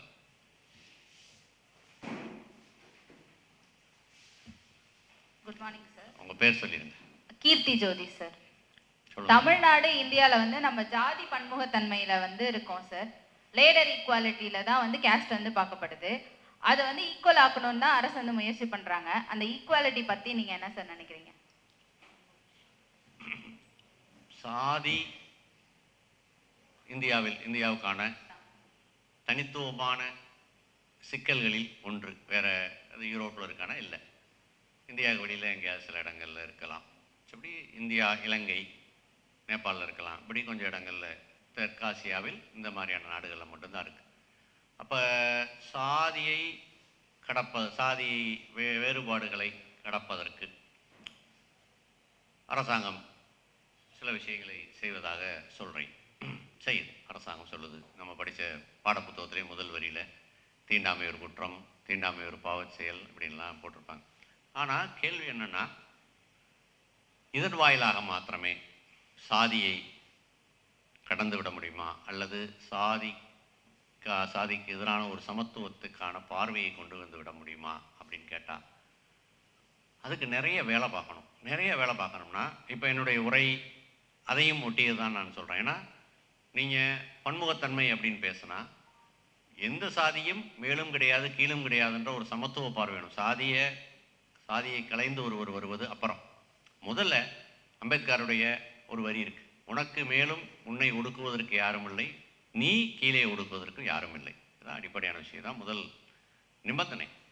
அப்போ சாதியை கடப்பதற்கு அல்லது சாதிய விஷயங்களிலிருந்து ஒருவர் வெளியேறுவதற்கு இந்த சமூகத்தில் எங்கே இருந்தெல்லாம் உங்களுக்கு ஏதாவது கிடைக்குதான்னு பார்த்தா ஏதாவது அதை கடப்பதற்கான ரொம்ப குறைவாக இருக்குது. ரொம்ப குறைவாக தான் இருக்குது. இப்போ சினிமானா ரஞ்சித்னு ஒருத்தர் வர்றார், அவருடைய படம் பேசுது, மாரி செல்வராஜ் படம் பேசுது, இல்லை தமிழரசன் பச்சைமுத்தனுடைய ரப்பர் பந்தில் பேசப்படுது. அப்போ இதுக்கான இந்த ஜனநாயகத்திற்கான குரல் சாதி என்பது, அதாவது ஒரு முக்கியமான வேறுபாடை வந்து கீர்த்தி ஜோதி நம்ம புரிஞ்சுக்கணும். மத நம்பிக்கை வேறு, சாதி வேறு. மத நம்பிக்கை ஒருவருக்கு இருக்கலாமானா இருக்கலாம், அதில் இந்த ஏற்றத்தாழ்வாளர் ஒருவர் ஒரு கடவுளை நம்புகிறார், அவர் விரும்புகிறார், கும்பிடுகிறார், அதில் பிரச்சனை இல்லை. அது மதவெறி ஆகும்பொழுது தான் பிரச்சனை. என் கடவுள் மட்டும்தான் இருக்கணும், அடுத்த கடவுள் இருக்கக்கூடாதுன்றப்ப மட்டும்தான் அது பிரச்சனையாகுது. ஆனால் சாதி அப்படி இல்லை. சாதி ஒருவருக்கு இருக்கலாமானா இருக்கவே கூடாது. சாதிய உணர்வுன்றது இருக்கக்கூடாது. ஏன் சாதிய உணர்வு இருக்கக்கூடாதுன்னா, சாதி தன்னளவில் ஆதிக்கமானது. சாதின்னு சொன்ன உடனே மேல் கீழ்னு ஒன்று உருவாயிருது. இவர் மேலே, இவர் கீழே, இவர் வந்து ஒடுக்கப்பட வேண்டியவர், இவர்களெல்லாம் ஒடுக்கப்படுகின்றவர், இவர் தான் இவர்களெல்லாம் ஒடுக்குவார்னு உடனடியாக அங்கே படிநிலை வந்துடுது. அப்போ சாதி என்பது இயல்பில் ஆதிக்கமானது. அப்போ இந்த சாதிய ஆதிக்க மனோபாவத்தை எப்படி ஒருவர் கடக்கலான்னா, அவர் எவ்வளவு தூரம் தன்னளவில் ஜனநாயகமாக தனக்குள் மாறுகிறார். அதுக்கு நிறைய படிக்கணும், நிறைய பேசணும், சமூகத்தை பற்றி நிறைய புரிந்து கொள்ளணும். புரிந்து கொள்ளத்தான் இந்த உலகத்தில் அப்போ மனிதர்கள் எல்லாமே எல்லாருக்கும் வந்து 5 லிட்டர் ரத்தம் தான், எல்லார் ரத்தமும் சிவப்பாக தான் இருக்கும், எல்லாத்துக்கும் வினாடிக்கு 72 தடவை தான் அந்த இதயம் துடிக்கும், ஒன்றும் வேறுபாடே கிடையாது, எல்லா மனிதர்களும் சமம். எல்லா மனிதர்களும்ன்ற சமம்ன்ற கருத்தியலுக்கு மனிதர்கள் எப்படி போய் சேர முடியும் அப்படின்னா, அவர்கள் எவ்வளவு தூரம் இந்த சமூகத்தில் அதை தேடுகிறார்கள்ன்றதா. நீங்கள் தேட தேட தான் உங்களுடைய கல்வி இந்த கல்லூரிக்குள்ளே அது கிடைக்காது. கல்லூரிக்கு வெளியில் நீங்கள் படிக்கும் பொழுது, கல்லூரிக்கு வெளியே நம்ம அம்பேத்கரை படிக்கிறது வழியாக, இலக்கியங்கள் நீங்கள் வாசிப்பதன் வழியாக, நிறைய சினிமா பார்ப்பதன் வழியாக, சமூக இயக்கங்களோடு நாம் உரையாடுவதன் வழியாக, அவங்களுடைய கூட்டங்களுக்கு போவதன் வழியாகத்தான் சாதி என்பது, இந்த சாதிய விஷயத்தை கடப்பதற்கான தரவுகள் வந்து நடக்கும். நீங்கள் இன்னமும் வந்து இந்தியாவில் அன்றாடம் நடந்துக்கிட்டு இருக்கு சாதிய பேரிலான ஒடுக்குமுறை நடந்துகிட்டு இருக்கு. அப்போ நம்ம ரொம்ப வளர்ந்து வந்த சமூகம், மேம்பட்ட சமூகம் இப்படிலாம் பேசிகிட்டு இருக்கோம். ஆனால் இங்கே அன்றாடம் நடந்துகிட்டே தான் இருக்குது. இப்பையும் இங்கே தனி கிளாஸ் இருக்கா? ஆமாம் இருக்குது, சில இடங்கள்ல இருக்கத்தான் செய்யுது. இப்பையும் ஒரு சாதாரணமான ஒரு கிராம பஞ்சாயத்து தலைவர் ஆகிட்டான்றக்கா அவரை வெட்டி கொள்வது நடக்குதா? அதெல்லாம் என்னமோ 2000 வருஷத்துக்கு முன்னாடி நடக்கல, இப்போ தான் நடக்குது. எல்லாமே இப்பொழுதுதான், இப்போ தான், ரொம்ப சமகாலம். நீங்களும் நானும் பேசிக்கிட்டு இருக்க இந்த வினாடியில் ஏதோ ஒன்று நடந்துக்கிட்டு தான் இருக்குது. அப்போ இதை ஒருவர் கடப்பதற்கு என்ன செய்யணும்? அது ரொம்ப தனிப்பட்ட, அது கீர்த்தி ஜோதியினுடைய தனிப்பட்ட ஒரு பயணம் தான். அப்படி இருக்கணும்னு நீங்கள் முடிவு பண்ணும்போது நீங்கள் தேட தேட தேட தேட உங்களுக்கு அதை நோக்கி நீங்கள் போவீங்க, சமத்துவத்தை நோக்கி போவீங்க. நான் இப்போ கொஞ்ச நேரத்துக்கு முன்னாடி தோழர் தியாகு வந்து சொல்லேன், அவரை சொல்லாமல் என் பேச்சு எப்பயுமே வராது. எப்பயுமே அவரை குறிப்பிடுவேன். என்னுடைய ஆசிரியர் அவர்கிட்ட ஒரு தடவை கேட்பாங்க, தோழர் சாதியை கடக்கிறதுக்கு ஒரு சுலபமான வழி சொல்லுங்கள் அப்படின்னு சொல்லி கேட்பாங்க. அவருக்கு நல்ல கரகரத்த குரல், காதலியுங்கள் அப்படின்வாரு. சரி, சாதியை கடப்பதற்கு கடுமையான வழி காதலித்த பெண்ணையே திருமணம் செய்யுங்கள் அப்படின்வார். அடுத்து அதான் கடுமையான வழி. இப்படிப்பட்ட கடுமையான வழிகள்லாம் இருக்குது வாழ்க்கையில். அந்த கடுமையான வழிகளை எல்லாம் பின்பற்றணும். இப்போ நான் சாம்ராஜ், நான் வந்து இந்த சாதிக்கு எதிரான ஒருவனாக இருக்கேன்னா என்னுடைய வாழ்க்கையில், என்னுடைய நட்பில் எங்கேயாவது சாதி இருக்கிறதா, என்னுடைய திருமண உறவில் எங்கேயாவது இருக்கிறதா, இப்படி நான் சாதியை வைத்து எங்கேயாவது என்னுடைய வாய்ப்பு வசதிகளை உருவாக்கி கொள்கிறேன். இதெல்லாம் தான் என்னுடைய குழந்தைகளுக்கு நான் எங்கேயாவது சாதின்னு ஒன்று இருக்குன்ற மாதிரி சொல்கிறேன்னா, எங்கள் வீட்டில் சாமி படமும் கிடையாது, சாதியும் கிடையாது, ரெண்டுமே கிடையாது. அப்போ நம்ம இப்படி தான் தனிப்பட்ட, இது ஒவ்வொருத்தருடைய தனித்த பயணம். அந்த தனித்த பயணத்தின் வழியாகத்தான் அந்த இடத்தை அடைய முடியும். இப்படி இதற்கு இது வெறும் கீர்த்தி ஜோதி மட்டும் இல்லை, அந்த பக்கத்தில் வந்து நிறைய பேர் வேலை பார்க்க வேண்டியிருக்கு. சமூக இயக்கங்கள் வந்து இதில் வேலை பார்க்கணும். அந்த வேலைகள் கொஞ்சம் குறைவாக நடக்குதுன்றதான் உண்மை. கடுமையாக அந்த வேலைகள் நடக்கணும். அப்போ அந்த பக்கத்துலேருந்து அவங்களுடைய வேலை, இந்த பக்கத்துலேருந்து நம்ம இங்கிட்டு போகணும். ரெண்டு பேரும் ஒரு புள்ளியில் சந்திக்கும் பொழுது நல்ல சாதகமான விளைவுகள் ஏற்படும். கீர்த்தி ஜோதி, ஓகே, பேர் சொல்லுங்க. ஜீவர்ஷினி. சொல்லுங்க. சமூகத்துக்கு ரிலிஜன் தேவையா? What is you opinion? உங்க ஸ்டாண்டும் சொல்லுங்க. சமூகத்துக்கு மதம் வேணுமா அப்படின்னா, இப்போ நான் இப்படி சொல்லலாம்.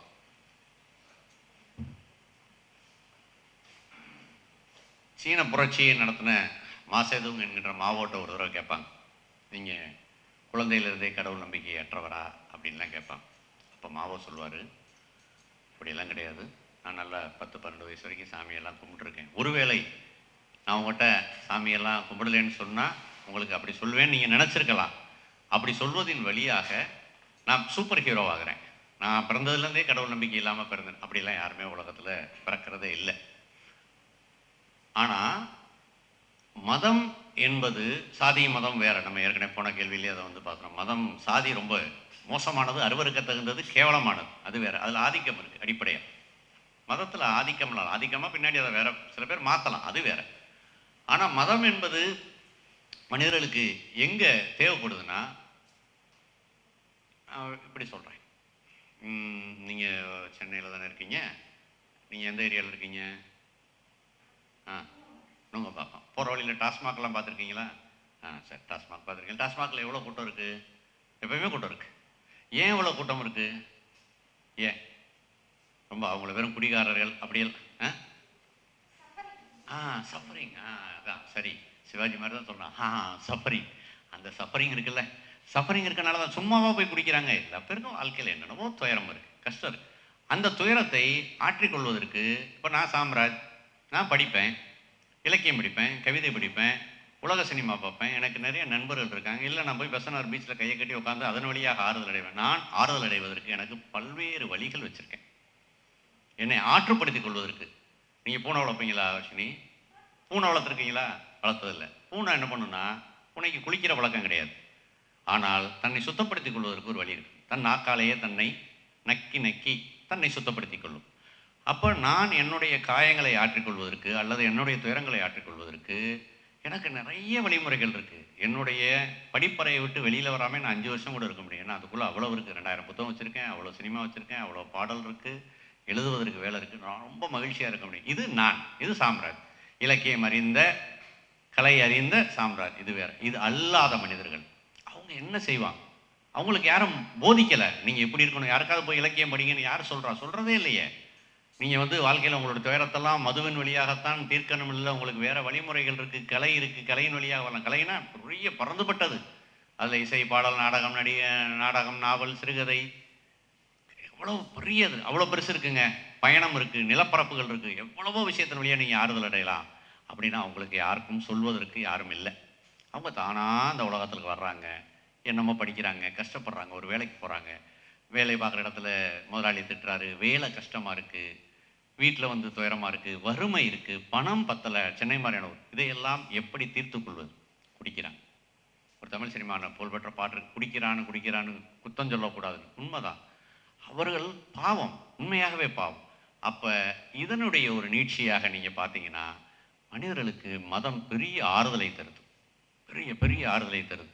ஆனால் அவங்க ஒன்று இருக்குது, கடவுள் நம்மை பார்த்துக்கொள்வார். அவர்கிட்ட போய் நம்ம கோயிலில் போய் உட்காரலாம், இல்லை கொஞ்ச நேரம் அவர்கிட்ட நம்மளுடைய விஷயங்களில் காது கொடுத்து கேட்பதற்கு. கடவுள் கேட்டாரா கேட்கலையான்றது வேற கேள்வி.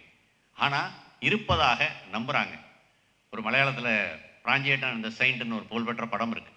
எப்போயாவது பாருங்கள், ரொம்ப நல்ல படம். இங்கே எல்லாரும் இருக்கக்கூடிய எல்லாத்துக்குமே நான் பரிந்துரைக்கிறேன், ரொம்ப நல்ல படம். அந்த படத்தில் எடுத்த உடனே மம்முட்டி தான் பிராஞ்சியேட்டன்னா வருவார். ஃப்ரான்சிஸ்ன்றதை மலையாளத்தில் பிராஞ்சின்னு சொல்லுவாங்க. அவர் ஃப்ரான்சிஸ். அவருக்கு செயின்ட் ஃப்ரான்சிஸ் காட்சி அளித்துருவார். செயின்ட் ஃப்ரான்சிஸ் காட்சி அளித்தோடனே மம்முட்டிக்கு பயங்கர சந்தோஷம். புண்ணியாலனில் அப்படின்னு பயங்கரமாக சொல்லுவார். அவர் பார்த்தா செயின்ட் ஃப்ரான்சிஸ் ஹிப்ரூவில் பேசுவார். அசுசான்வார். உடனே மம்முட்டி பயங்கரமாக மனம் உடைஞ்சிருவார்.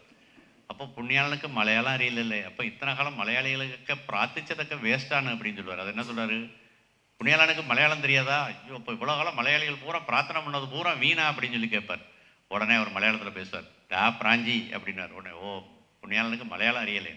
அது மாதிரி கடவுள் கேட்டாரா இல்லையான்றது பிரச்சனை இல்லை. ஆனால் கேட்கிறார் அப்படின்ற ஒரு நம்பிக்கை இருக்குல்ல, அதுதான் முக்கியம். அப்போ மதம்ன்றது என்ன?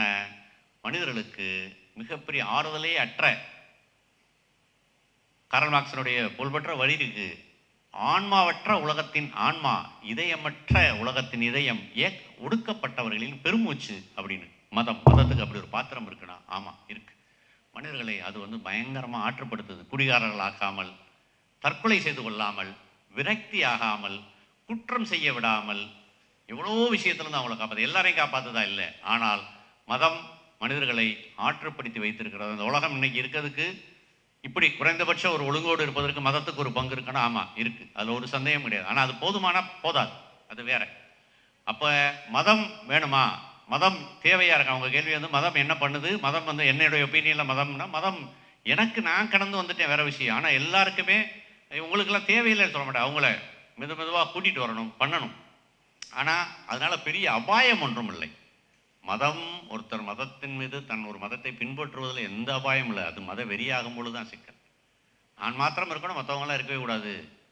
பள்ளித்தலம் அனைத்தும் கோயில் செய்வோன்னு பாரதியார்ட்ட ஒரு நல்ல வரி இருக்குது. நல்லா அதை அழுத்தம் திருத்தமாக ஒரு 5 தடவை சொல்லி பாருங்கள். பள்ளித்தலம் அனைத்தும் கோயில் செய்வோம், பள்ளித்தலம் அனைத்தும் கோயில் செய்வோம் 5 தடவை சொன்னீங்கன்னா வேறு அர்த்தம் வந்துடும் அந்த பாட்டுக்கு. அதுதான் இன்னைக்கு இவங்க சொல்லக்கூடிய அர்த்தம். பள்ளித்தலம் அனைத்தும் கோயில் செய்வோம், அப்புறமா நிதானமாக யோசிச்சிங்கன்னா அது வந்துடும் அர்த்தம். வேற ஒரு அர்த்தம் இருக்குது, வெளியில் சொல்கிறேன்.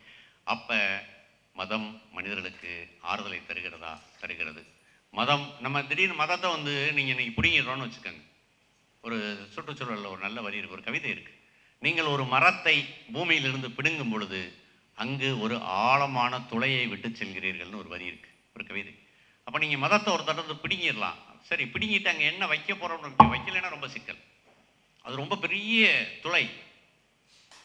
அது இந்த படத்துல எல்லாம் குழந்தையெல்லாம் உள்ளுக்குள்ளே விழுந்துருதே, ஆழ்துளைகள், அது மாதிரி விழுந்துருவாங்க மனிதர்கள் அந்த குழிக்குள்ளேயே. அதுக்குள்ளே நம்ம நிறைய நெப்ப வேண்டிய. நான் அந்த துளையை என்னுடைய வாசிப்பு, கலாச்சார ரீதியான விஷயங்கள், என்னுடைய இசை ரசனையின் வழியாக அந்த துளையை இல்லாமல் மூடி இருக்கேன். எல்லாருக்கும் அப்படி மூடுறதுக்கான சாத்தியங்கள் இருக்கான்னு தெரியாது.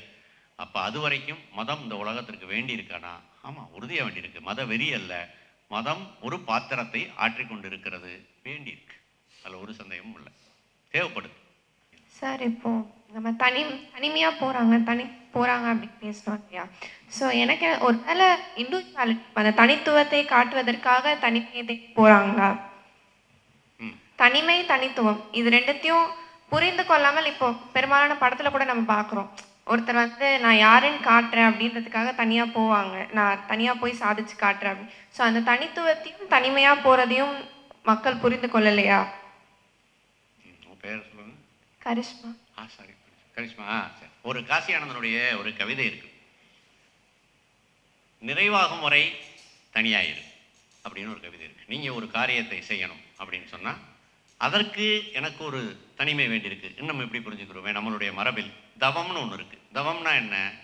ஒரு குறிப்பிட்ட காலம் நம்ம தவம்ன்றதை வந்து எப்படி புரிஞ்சுக்கிறோம், நம்மளுக்கு அப்படி சொல்லப்பட்டிருக்கு. ஏதோ மலையில் போய் செய்கிறது, காட்டுக்குள் போய் ஒருவர் செய்வது, அது மாத்திரம் அல்ல தவம். தவத்தை ரொம்ப குறுக்கி புரிஞ்சுக்கிறது. ஒரு தமிழ் சினிமாவில் புகழ்பெற்ற நல்ல பாட்டு இருக்குது அன்பே சிவத்தில், வாழ்வே தவம் அன்பே சிவம்னு.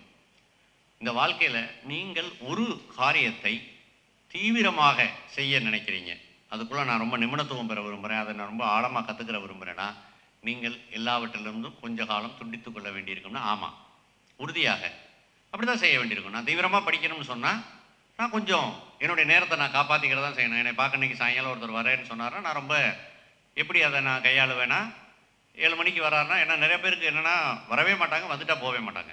அதான் பிரச்சனை. ராத்திரி 10 மணி ஆயிரும், 11 மணி ஆயிரும், ஒன்றுமே செய்ய முடியாது. நேரம் 2 மணி நேரம் 3 மணி நேரம்ன்றதுலாம் உலகத்தில் ரொம்ப முக்கியம். டைம் வந்து ரொம்ப ரொம்ப முக்கியமானது. அப்போ நான் எப்படி அதை கையாளுறேன்? 7 மணிக்கு வரும்போது சொல்லுவேன், 7 to 7:45 நம்ம சந்திப்போம். இதை வேறு நான் சொல்லிட்டேன் இதுலேயே, ரைட் ஐடியாலாம் சொல்லிட்டேன். அப்போ 7 to 7:45 சந்திப்போம். 7:45 எனக்கு ஒரு ஜூம் மீட்டிங் இருக்குதுன்னு சொல்லிடுவேன். அவ்வளோதான். அதை அப்படி தான் பண்ணணும். அப்போ நம்ம ஒன்றில் ஆழமான அறிவை பெற விரும்புகிறோம். நீங்கள் சொல்கிற மாதிரி சாதிச்சு கட்டுறதோ அது என்னவா வேணாலும் இருக்கலாம். அப்போ நீங்கள் தனிமையாகணும்னா தனிமையாகத்தான் ஆகணும். அது வேற. அது ஒன்றை ஆழமாக கற்றுக்கொள்வதற்கு, ஒன்றை செய்வதற்கு எல்லா பேருமே. இப்போ ஒருத்தர் ஒரு இயக்குனர் இருக்கார், ஒரு ஸ்கிரிப்ட் எழுதணும்னு சொன்னால் அவர் கொஞ்சம் காலம் வந்து அவரை தொடர்பு கொள்ளவே முடியாது. இப்போ மிஸ்கின் சார் இருக்கார், அவங்களுக்குலாம் மிஸ்கின் சார் இருந்தார். இப்போ ஒரு 3 மாதமாக அவருடைய அவரில் ஃபோனில் தொடர்பு கொள்ளவே முடியாது. அவர்கிட்ட பேசுகிறோம், வேறு யார்கிட்ட பேசி பேசுகிறேன்னு அவர் எழுதுகிறார், வேறு வேலைகள் இருக்கார். அப்போ நீங்கள் ஒன்றை ஆழமாக செய்ய வேண்டும் என்றால் தனியாக போகணும். அது வேறு. அது நீங்கள் இந்த சமூகத்துக்கு ஒன்றை செய்வதற்கோ அல்லது நீங்கள் உங்களை மேலெழுப்பிக் கொள்வதற்கோ, நீங்கள் மேலெழுந்து வருவதற்கோ, நீங்கள் ஒன்றில் ஒரு பெரிய அறிவை பெறுவதற்கோ போகக்கூடியது வேற. ஆனால் எனக்கு இந்த மனிதர்கள் பிடிக்கலை, எனக்கு இந்த மனிதர்கள் மேலே வெறுப்பாக இருக்குது, இவங்க மேலே நம்பிக்கை இல்லை, கசப்பாக இருக்குது, அவநம்பிக்கையிலிருந்து போகக்கூடிய தனிமை வேறு. இந்த உலகத்தில் பெரும்பாலும் மனிதர்கள் அவநம்பிக்கையில் தனிமையாக போகிறாங்க. சமூகத்தின் மீது நம்பிக்கை இல்லை, மனிதர்கள் மேலே நம்பிக்கை இல்லை, மனிதர்கள் மேலேயே மனிதர்கள் மேலே பற்று இல்லை, மனிதர்கள் வேணும்னு நினைக்கிறது இல்லை. அப்போ அப்படி ஆகும் பொழுது அந்த தனிமை அது வேற. அது விரக்தி சார்ந்த ஒரு செயலின் காரணமாக ஒருத்தர் போகிறதுக்கும் விரக்தியின் காரணமாக போவதற்கும் ரெண்டுக்கும் வேறுபாடு இருக்குது. அப்போ அந்த இடம் தான் சொல்ல வரேன். நீங்கள் ஒருத்தர் ஒரு காரியத்திற்காக போய் தனியாக இருப்பது என்பது வேறு. மோசஸ் போய் மலை மேலே இருந்து 10 கட்டளைகள் வாங்கி வந்தார்னா அது ஒரு உலகத்திற்கு ஒன்று செய்வதற்கு. நபிகள் நாயகம் அப்படி போகிறாரு, இயேசுநாதர் இடையில குறிப்பிட்ட காலம் எங்கே போனார்னு தெரியாதுன்னுவாங்க.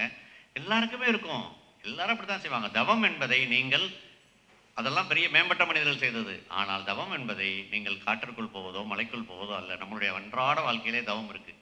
உங்களாலையும் என்னாலையும் இந்த மொபைல் ஃபோனை ஒரு நாளில் எவ்வளோ தூரம் தள்ளி வைக்கிறோன்றதே முக்கியமான தவம் தான். நிறைய இப்போல்லாம் வந்து விதவிதமான விரதங்கள் இருக்குது. மொபைல் இருந்து தள்ளி இருக்கக்கூடிய விரதம்னு ஒன்று இருக்குது. ஒரு நாளைக்கு ஒரு 8 மணி நேரம் அந்த மொபைலை தள்ளி வைக்க முடியுமா நம்மளால் அப்படின்றது ரொம்ப முக்கியமான ஒரு கேள்வி.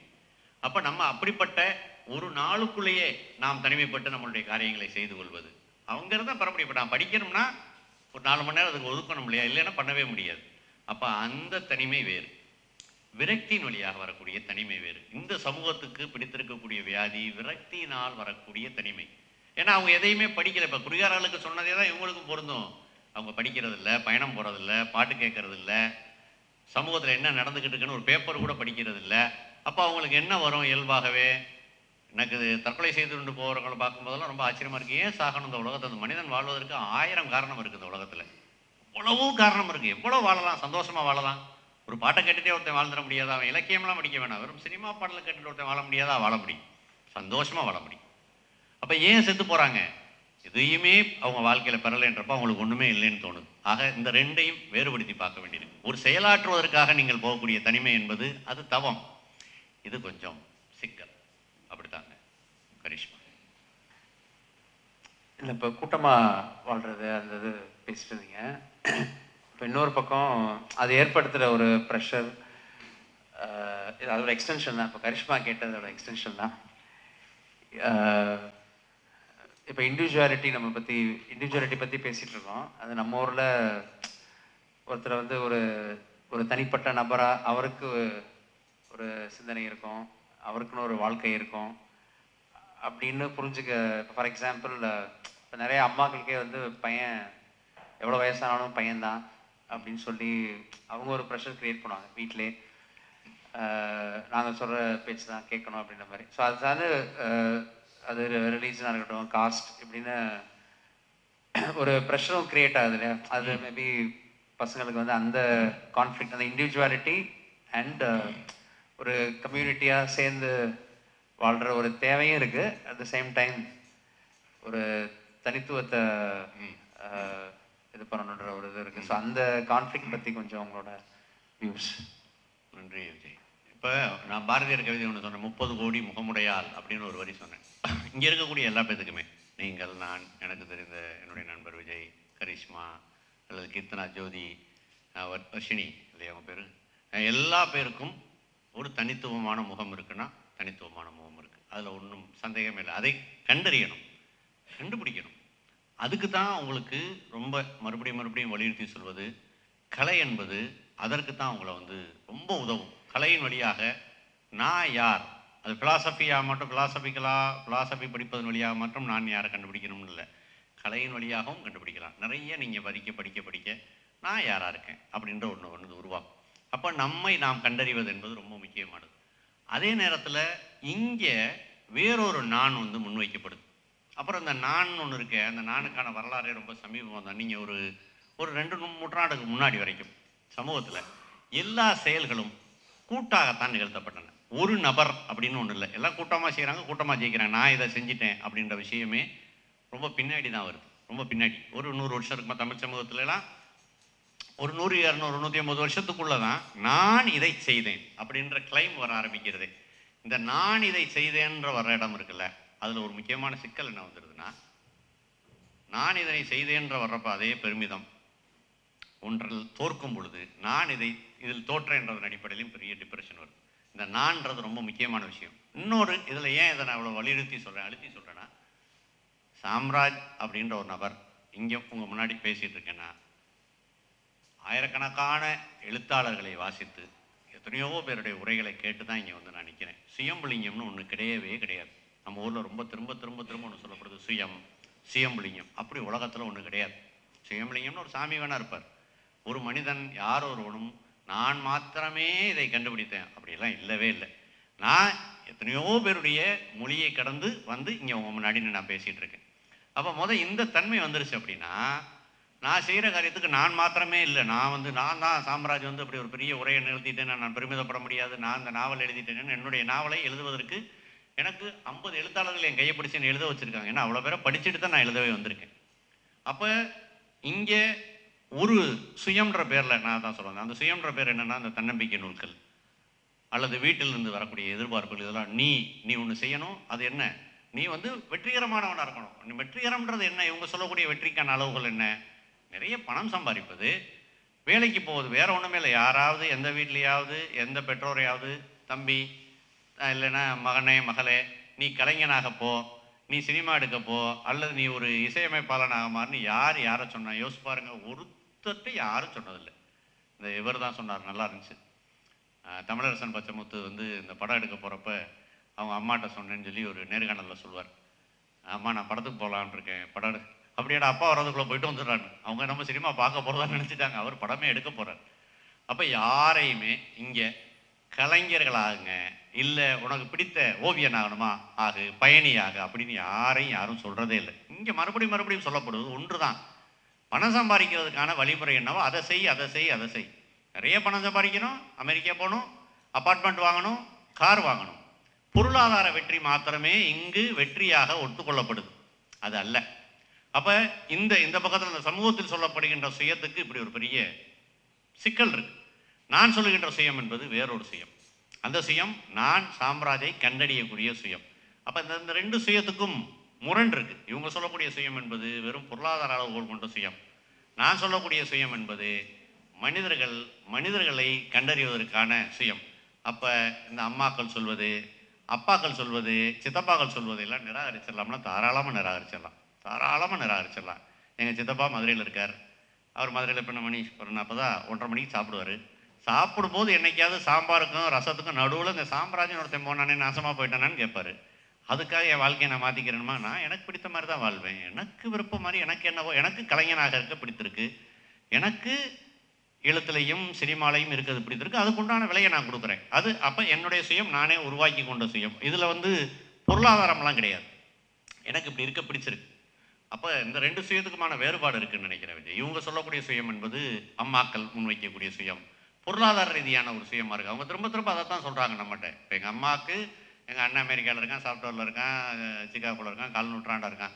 ஒரு காலத்தில் எங்கள் அண்ணனுடைய வெற்றியை நான் ஒரு பொழுதும் ஜெயிக்க போகிறதே இல்லை. அதுக்கு என்ன பண்ணணும்? நான் இன்னொரு பிறவி எடுத்து திரும்ப கம்ப்யூட்டர்லாம் படித்து நான் போய் லாஸ் வேகாஸ்லேயோ எங்கேயோ போய் சாஃப்ட்வேர் இன்ஜினியர் ஆன வேணால் எங்கள் அம்மா ஒத்துக்குருவாங்களே வழியாக, எங்கள் அண்ணனை நான் வென்றுட்டேன் வழிய, நான் நாவல் எழுதுவதன் வழியாக, நான் திரைப்படம் எடுப்பதன் வழியாக, நான் வீடரில் வைகாற்றுப்படை எழுதுவதன் வழியாகலாம் எங்கள் அம்மா அதெல்லாம் வெற்றியாக மதிக்கவே மாட்டாங்க. ஒரே எளிய கேள்விதான், இதில் என்ன பணம் வருமா, நீ என்னமோ செஞ்சுக்கிட்டு இருக்க அப்படின்னு சொல்லி. அப்போ இந்த வேறுபாடு தான் இந்த சுயம்ன்றதுல நம்ம ஆளுமையில் நம்மை நாம் கண்டறிந்து நம்மை இந்த உலகத்திற்கு ஆக்கப்பூர்வமாக முன்வைக்கக்கூடிய சுயம்னு ஒன்று இருக்குது. இன்னொரு சுயம் பொருளாதார ரீதியாக இவர்கள் மறுபடியும் வைக்கக்கூடிய தன்னம்பிக்கை நூல்களும் நம்மளுடைய உறவினர்களும் பொருளாதார ரீதியாக வெற்றி பெறுவதாக சொல்லப்படுகின்ற ஒரு சுயம் இருக்குது. அந்த 2 சுயத்தில் எதுன்றதை மனிதர்கள் தான் அவங்க தீர்மானிக்க வேண்டிய ஒரு விஷயம் தான் விஜய். அதுக்குன்னு வேலைக்கு போகக்கூடாது அப்படிலாம் சொல்லலை, அதெல்லாம் செய்யணும். ஆனால் என்னென்னா ஒரு அரேபிய பழமொழி இருக்குது, அல்லாவை தொழு ஒட்டகத்தை கட்டி போடு அப்படின்னு. ரியாஸ் தெரியுமா அவளுக்கு? தெரியுமா? அல்லாவை தொழு ஒட்டகத்தை கட்டி போடுன்னு ஒரு பழமொழி இருக்குது. என்ன அர்த்தம்னா, பாலைவனத்தில் போகிறப்ப 5 வேளை தொழுகணும், சரி, அதில் ஒன்றும் பிரச்சனை இல்லை. ஆனால் 5 வேளை தொழுகும் பொழுது கவனமாக ஒட்டகத்தை கட்டி போட்டுறணும். ஒட்டகத்தை கட்டி போடாமல் தொழுகை நடத்தினோம்னா அடுத்த தொழுகையை நடத்த முடியாது, ஒட்டகம் ஓடி போயிடும். அப்புறம் அதை தேடிக்கிட்டே அழகும். அப்போ மிக தெளிவாக இந்த வாழ்க்கையில் நமக்கு பொருளாதாரம் பொருளியெல்லாம் வேணுமா? அதெல்லாம் வேணும். ஆனால் ஒரே நேரத்தில் நமக்குடைய மனதுக்கும் நம்ம வாழணும். அப்போ 2ஐயும் ஏதோ ஒரு இடத்துல நம்மளால் பேலன்ஸ் பண்ண தெரியணும். நம்மளுடைய கனவு என்பது விண்ணில் நம்ம தூக்கி இப்படி நிப்பாட்டக்கூடிய இப்படி கால், அதே நேரத்தில் ஒரு கால் மண்ணில் இருக்கணும். இந்த காலை சேர்த்து எடுத்துட்டோம்னா அப்புறம் ஃப்ராக்சர் தான், அப்புறம் நடக்க முடியாது, போக முடியாது. விண்ணில் ஒரு கால் மண்ணில் ஒரு கால் தான் இருக்கணும். கனவு என்பது விண்ணில் இருக்கக்கூடிய கால், மண்ணில் இருக்க கால் யதார்த்தத்தினுடைய கால். ஆமாம், இதெல்லாம் இருக்குது, நான் வாழணும், 3 வேளை வாழணும், சாப்பிடணும், நான் இப்போ சாம்ராஜ் சினிமாவில் இருக்கேன், அதுக்காக நான் நான் கலைஞனாகவே இருக்கேன்னு சொல்லி எங்களுடைய ஓனருக்கு ஃபோன் பண்ணிலாம் சொல்ல முடியாது. நான் கலைஞன் நடந்த மாதம் வாடகையை போட்டு விட முடியாதுலாம் சொல்ல முடியாது. உடனடியாக வீட்டை விட்டு கிளம்பிட சொல்லுவாங்க. அப்போ அதுக்குண்டான வேலைகளை பண்ணித்தான் தீரணும். அப்போ கலைஞன்னு சொல்கிறனாலெல்லாம் நம்மளுக்கு எதுவுமே நடக்காது. பொருளீட்டுவது ஒரு புறம், இந்த கனவையும் நனவையும் சந்திக்கிற புள்ளியில் ரொம்ப தெளிவாக இருக்கணும். அதனால் வெறுமன பொருளாதாரமாக போயிட்டோம்னாலும் நாசமாக போயிடும், வெறுமன கனவாக போயிட்டாலும் நாசமாக போயிடும். 2மே சிக்கல் தான். 2ஐயும் ஒரு புள்ளியில் சந்திக்க வைக்க தெரியணும், அது ரொம்ப முக்கியம். லாஸ்ட்டாக ஒரு கேள்வி, இந்த டெக்னாலஜி பற்றி பேசும்போது நீங்கள் அதோட அந்த நெகட்டிவ் இது சொன்னீங்க, பட் அதை எப்படி மேனேஜ் பண்ணது? இப்போ சம்டைம்ஸ் அது யூஸ் பண்ணுறோம், அது ஒரு அந்நியப்படுத்தவும் செய்யுது நிறைய விஷயங்கள். ஐ திங்க் அந்த கான்ஃப்ளிக்ட் எப்படி?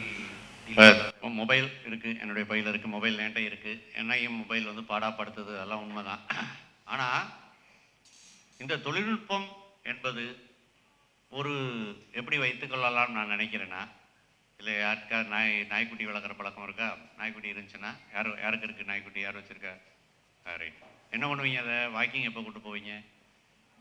3 தடவை கூப்பிட்டு போவீங்க, அவ்வளோதானே. முழு நாளும் கூட்டிகிட்டு போகிறீங்களா? இல்லை. ஒரு வண்ணாசன்ட்ட ஒரு கவிதை இருக்குது, எனக்கும் பலவற்றின் மீது பிரியங்கள் உண்டுதான், ஆனால் எந்த பிரியமும் என்னை தெருவில் இழுத்து செல்ல அனுமதிக்க மாட்டேன்னு ஒரு கவிதை இருக்கும். காலையில் நீங்கள் பார்த்தீங்கன்னா வாக்கிங்கில் ஒரு அற்புதமான காட்சியெல்லாம் பார்க்கலாம். நாய் கொஞ்சம் பேர்த்த வாக்கிங் கூட்டு போகும், அவர் இல்லை வாக்கிங் கூட்டு போகிறது, நாய் அவரை கூட்டிகிட்டு போகும், அவர் இழுத்துக்கிட்டு போகும், அவர் ஓடுவார் அந்த நாய் பின்னாடியே, அவரோ அவளோ ஓடுவாங்க. இந்த தொழில்நுட்பம் சார்ந்த இந்த கருவிகள் போன்ற விஷயத்தை நான் எப்படி சொல்கிறேன்னா, எப்படி நம்ம நாயை ஒரு நாளைக்கு 3 தடவை வாக்கிங் கூட்டு போகிறோமோ அவ்வளோ அந்த அளவில் வச்சுக்கிறணும், அவ்வளோதான். அதற்கும் நமக்குமான தூரம் அது என்னுடைய சுயத்தை பாதிக்காத அளவு, என்னுடைய வேலைகளை இப்போ என்ன நடக்குது, எனக்கு நெருக்கமான நண்பர்கள் இருக்காங்க, என் கூட பணிபுரிகிறவங்கலாம் இருக்காங்க, வினாடிக்கு ஒரு தடவை ஃபோன் எடுத்து பார்ப்பாங்க, பார்த்துட்டே இருப்பாங்க. ஏன்னா அடிக்ஷன் ஆயிடுச்சு அப்படியே. அப்போ ஒரு நாளைக்கு அதிலிருந்து நம்மளால் ஒரு 7-8 மணி நேரம் தள்ளி இருக்க முடியுதா? ஒன்றுமே ஆயிருக்காது. நீங்கள் 8 மணி நேரம் ஃபோனை சைலண்டில் போட்டுட்டு எடுத்து பாருங்கள், 3 மெசேஜ், அதில் 2 ப்ரமோஷன் விளங்காது, அது பேங்க்லேருந்து வந்திருக்கும், அதுக்குன்னு நம்மளுக்கு சம்மந்தமே கிடையாது. 2 பேர் கூப்பிட்ருப்பாங்க. இந்த 2 பேரும் எதுக்கோ கூப்பிட்ருப்பாங்க. நம்ம டாக்டரில் இல்லை, யாரையோ போய் காப்பாற்ற போகிறோமா, அதுவும் இல்லை, எதுவுமே கிடையாது. அப்போ அந்த 8 மணி நேரத்தில் நம்ம எடுத்து பார்க்க வேண்டிய அவசியமே இல்லை. அப்புறமா எடுத்து பதில் சொல்லிக்கலாம். அப்போ இந்த எல்லா தொழில்நுட்பத்தையும் நான் அப்படி தான் சொல்ல வரேன். அதனோடு நமக்கு இருக்கக்கூடிய தூரத்தையும் தூரமின்மை குறித்து நம்மளுக்கு ஒரு புரிதல் வேண்டியிருக்குன்னு நினைக்கிறேன் விஜய். அது என்னன்னா நம்மளுடைய ஆளுமையவே அது பாதிக்குது. இப்போ ஏன்னா சம்டைம்ஸ் அவன் சொன்னா ஏதோ ஒரு மாரல் சொல்ற மாதிரி நினச்சிக்கிறாங்க. நானே கொஞ்சம் மாரல் பேசுகிற மாதிரி தான் இருக்குது. நீங்கள் முன்னாடி சொன்ன மாதிரி Preacher. வேணுமா வேணாமா அப்படின்னா அது மோசம் தான், வேணாம் அப்படின்ற ஒரு ஸ்டாண்டர்டு. அது மாதிரி இப்போ டெக்னாலஜி இருக்குது அப்படின்னாக்கா நம்ம ஃபுல்லாக அதில் இன்வால்வ் ஆகாமல் கொஞ்சம் அந்த டிஸ்டன்ஸ் வேணுமா அப்படின்னா கண்டிப்பாக வேணுன்றது தான். நம்ம ஆனால் கிளாஸ்லேயும் அதான் சொல்லிட்டு இருக்கோம். ஆனால் அவங்க ஒரு ரிசர்ச் பேப்பர் எழுதும்போதும் சரி இல்லை எதுவும் பண்ணும்போது ஃபுல்லாக அதோட இன்ஃப்ளூயன்ஸ் தான் அதிகமாக இருக்கும் டெக்னாலஜி அப்படின்றது. அதான் சரி உங்கள் மூலமாக அவங்க எதையாவது உலகத்தில் நம்ம செய்யணும்னா ஒருவர் எவ்வளோ தூரம் இந்த சமூக ஊடகங்கள், ஃபேஸ்புக்கு, அப்புறம் இன்ஸ்டா, இதில் இருந்தாலும் எவ்வளோ தூரம் தள்ளி இருக்குன்றது ரொம்ப முக்கியம். ஏன்னா அது அப்படியே ஒன்றும் இல்லை, ஒரு நாளைக்கு எவ்வளோ நேரம் பயன்படுத்துகிறோம்ன்றதை எடுத்து பார்த்தோம்னா ரொம்ப அதிர்ச்சியாக இருக்கும். 4 மணி நேரமெல்லாம் அதில் போகுது. 4 மணி நேரம் விழிச்சிருக்கதே ஒரு 13 மணி நேரம் தான் ஒரு நாளைக்கு. அதில் ஒரு 4 மணி நேரம் போயிடுச்சுன்னா 9 மணி நேரம், அப்புறம் சாப்பிட்றது, தூங்குறது, இன்னும் பிற விஷயங்களுக்கு இன்னும் ஒரு 2 மணி நேரம், அவ்வளவுதான். அப்போ நம்மளுடைய வாழ்க்கை அது உறிஞ்சிக்கிறது.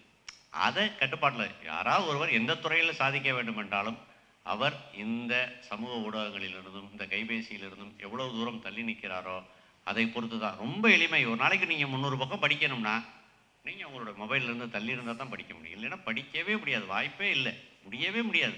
அப்புறம் ஒன்றை பண்ணும்பொழுது முழுசாக 3 மணி நேரம் 4 மணி நேரம் பண்ணால் தான் அதனுடைய முழு சுவை உங்களுக்கு கிடைக்கும். ஒரு சினிமா பார்க்க ஆரம்பித்து அதுக்கு நடுவில் ஃபோன் எடுத்து பார்க்குறது, சாப்பிட்றப்போ ஃபோன் பார்க்குறாங்களே, என்னாலெல்லாம் அதெல்லாம் தாங்கவே முடியல. தட்டில் என்ன இருக்குன்னு, அதாவது நாள் முழுக்க ஒரு குருவியெல்லாம் தன் எடை மாதிரி பல மடங்கு சாப்பிடணும். அப்போ ஒரு பறவைக்கு, ஒரு குருவிக்கு உண்பதற்கான இன்பம் அவ்வளோ வழங்கப்பட்டிருக்கு. நம்ம மொத்தமாகவே ஒரு நாளைக்கு 20 நிமிஷம் 30 நிமிஷம் சாப்பிட்றோம். இந்த நாக்கிலேருந்து உள்நாக்கில் எந்த ருசியும் தெரியாது, இந்த மேல் நாக்கில் மட்டும்தான் ருசி இருக்குது. இந்த இடத்துக்குள்ளே தான் நம்மளுக்கு சாப்பிட்றதான இன்பமே இருக்குது. இந்த சாப்பிட்ற இன்பத்தை மனிதர்கள் அனுபவிக்கிறது இல்லை. அப்படியே ஃபோனை வச்சு சாப்பிட்டுட்டே இருக்காங்க. எனக்குலாம் தட்டோடு சேர்த்து கவுத்தி விடலாம்ன்ற அளவுக்கு கோவம் வருது. என்ன பண்ண முடியும்? சாப்பிட்றத சந்தோஷமாக சாப்பிட்றேன், ஒன்றை செய்கிறத மகிழ்ச்சியாக செய்யுங்களா. அப்போ இந்த நேரத்தில் இதை பார்த்துருந்தா என்ன, எவ்வளோ ஒரு சாப்பிட்றது எவ்வளோ இன்பமான விஷயம், அந்த இன்பத்தை ஏன் நீங்கள் அனுபவிக்கிறது இல்லை அப்படின்னு. அப்போ எந்த துறையில் நாம் எதையாவது தீவிரமாக, நான் சினிமாவில் இருக்கேன், நான் திரைக்கதை எழுதணும், நான் நாவலாசிரியர், நாவல் எழுதணும், நான் கட்டுரை எழுதணும், நான் ஒரு உரைக்கு இந்த உரைக்கு தயாராகணும்னா எவ்வளவு தூரம் நான் இதிலிருந்து தள்ளி இருக்கணும், அதை பொறுத்து என்னுடைய வேலை குவாலிட்டியாக இருக்கும்.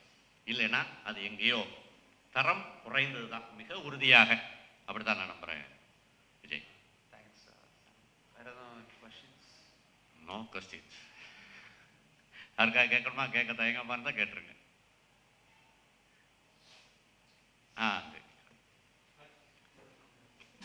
அப்படி இல்லை, அவருக்கு ரெக்கார்டுக்கு வேண்டியது.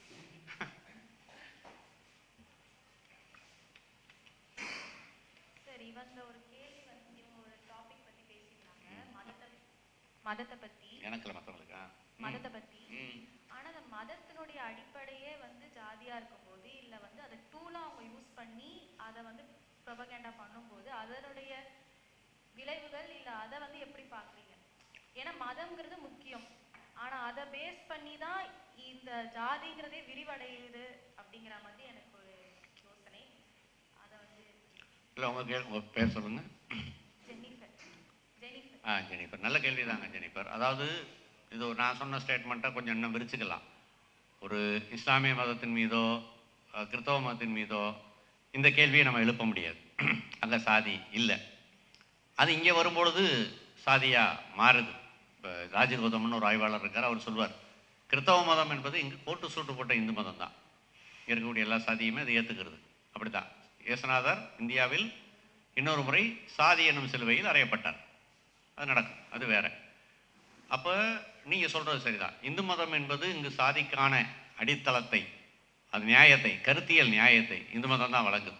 இங்கே இருக்கக்கூடிய இந்து மதங்களும் புராணங்களும் வேதங்களும் இன்னும் பிற விஷயங்களும் தான் இங்கே ஒரு சாதி இருப்பதற்கான கருத்தியல் நியாயங்களை வழங்குது. அந்த அடிப்படையில் நீங்கள் மற்ற மதத்திலிருந்து இந்து மதத்தை பிரித்து பார்க்கணுமா அப்படின்னா ஆமாம். அப்படி நம்ம பொதுவாக பொதுவாக மத நம்பிக்கை நல்லது அப்படின்னு சொல்கிறதுல ஒரு சின்ன சிக்கல் இருக்குது. அதை ஒத்துக்கிறேன் ஜெனிஃபர், சரிதான், அப்படி தான் சொல்லணும். ஏன்னா நீங்கள் இதை வந்து புத்த மதத்துக்கு சொல்ல முடியாது, இதுக்கு சொல்ல முடியாது, இஸ்லாமியத்துக்கு சொல்ல முடியாது, வேறு பல மதங்களுக்கு நீங்கள் சொல்ல முடியாது. ஆனால் இந்து மதத்துக்கு சொல்கிறப்ப அது ஏன்னா அதுதான் வந்து இங்கே சாதிக்கான ஒரு அடித்தளத்தை வழங்குவதற்கான விஷயங்கள் இருக்குது. அப்போ இந்து மதம் இருக்கலாம், சாதி மட்டும் இருக்கக்கூடாது அப்படின்னு சொல்ல முடியாது. சரிதான், என்னுடைய ஸ்டேட்மெண்ட்டில் இருக்கக்கூடிய பிழை தான், ஒத்துக்கிறேன். நன்றி.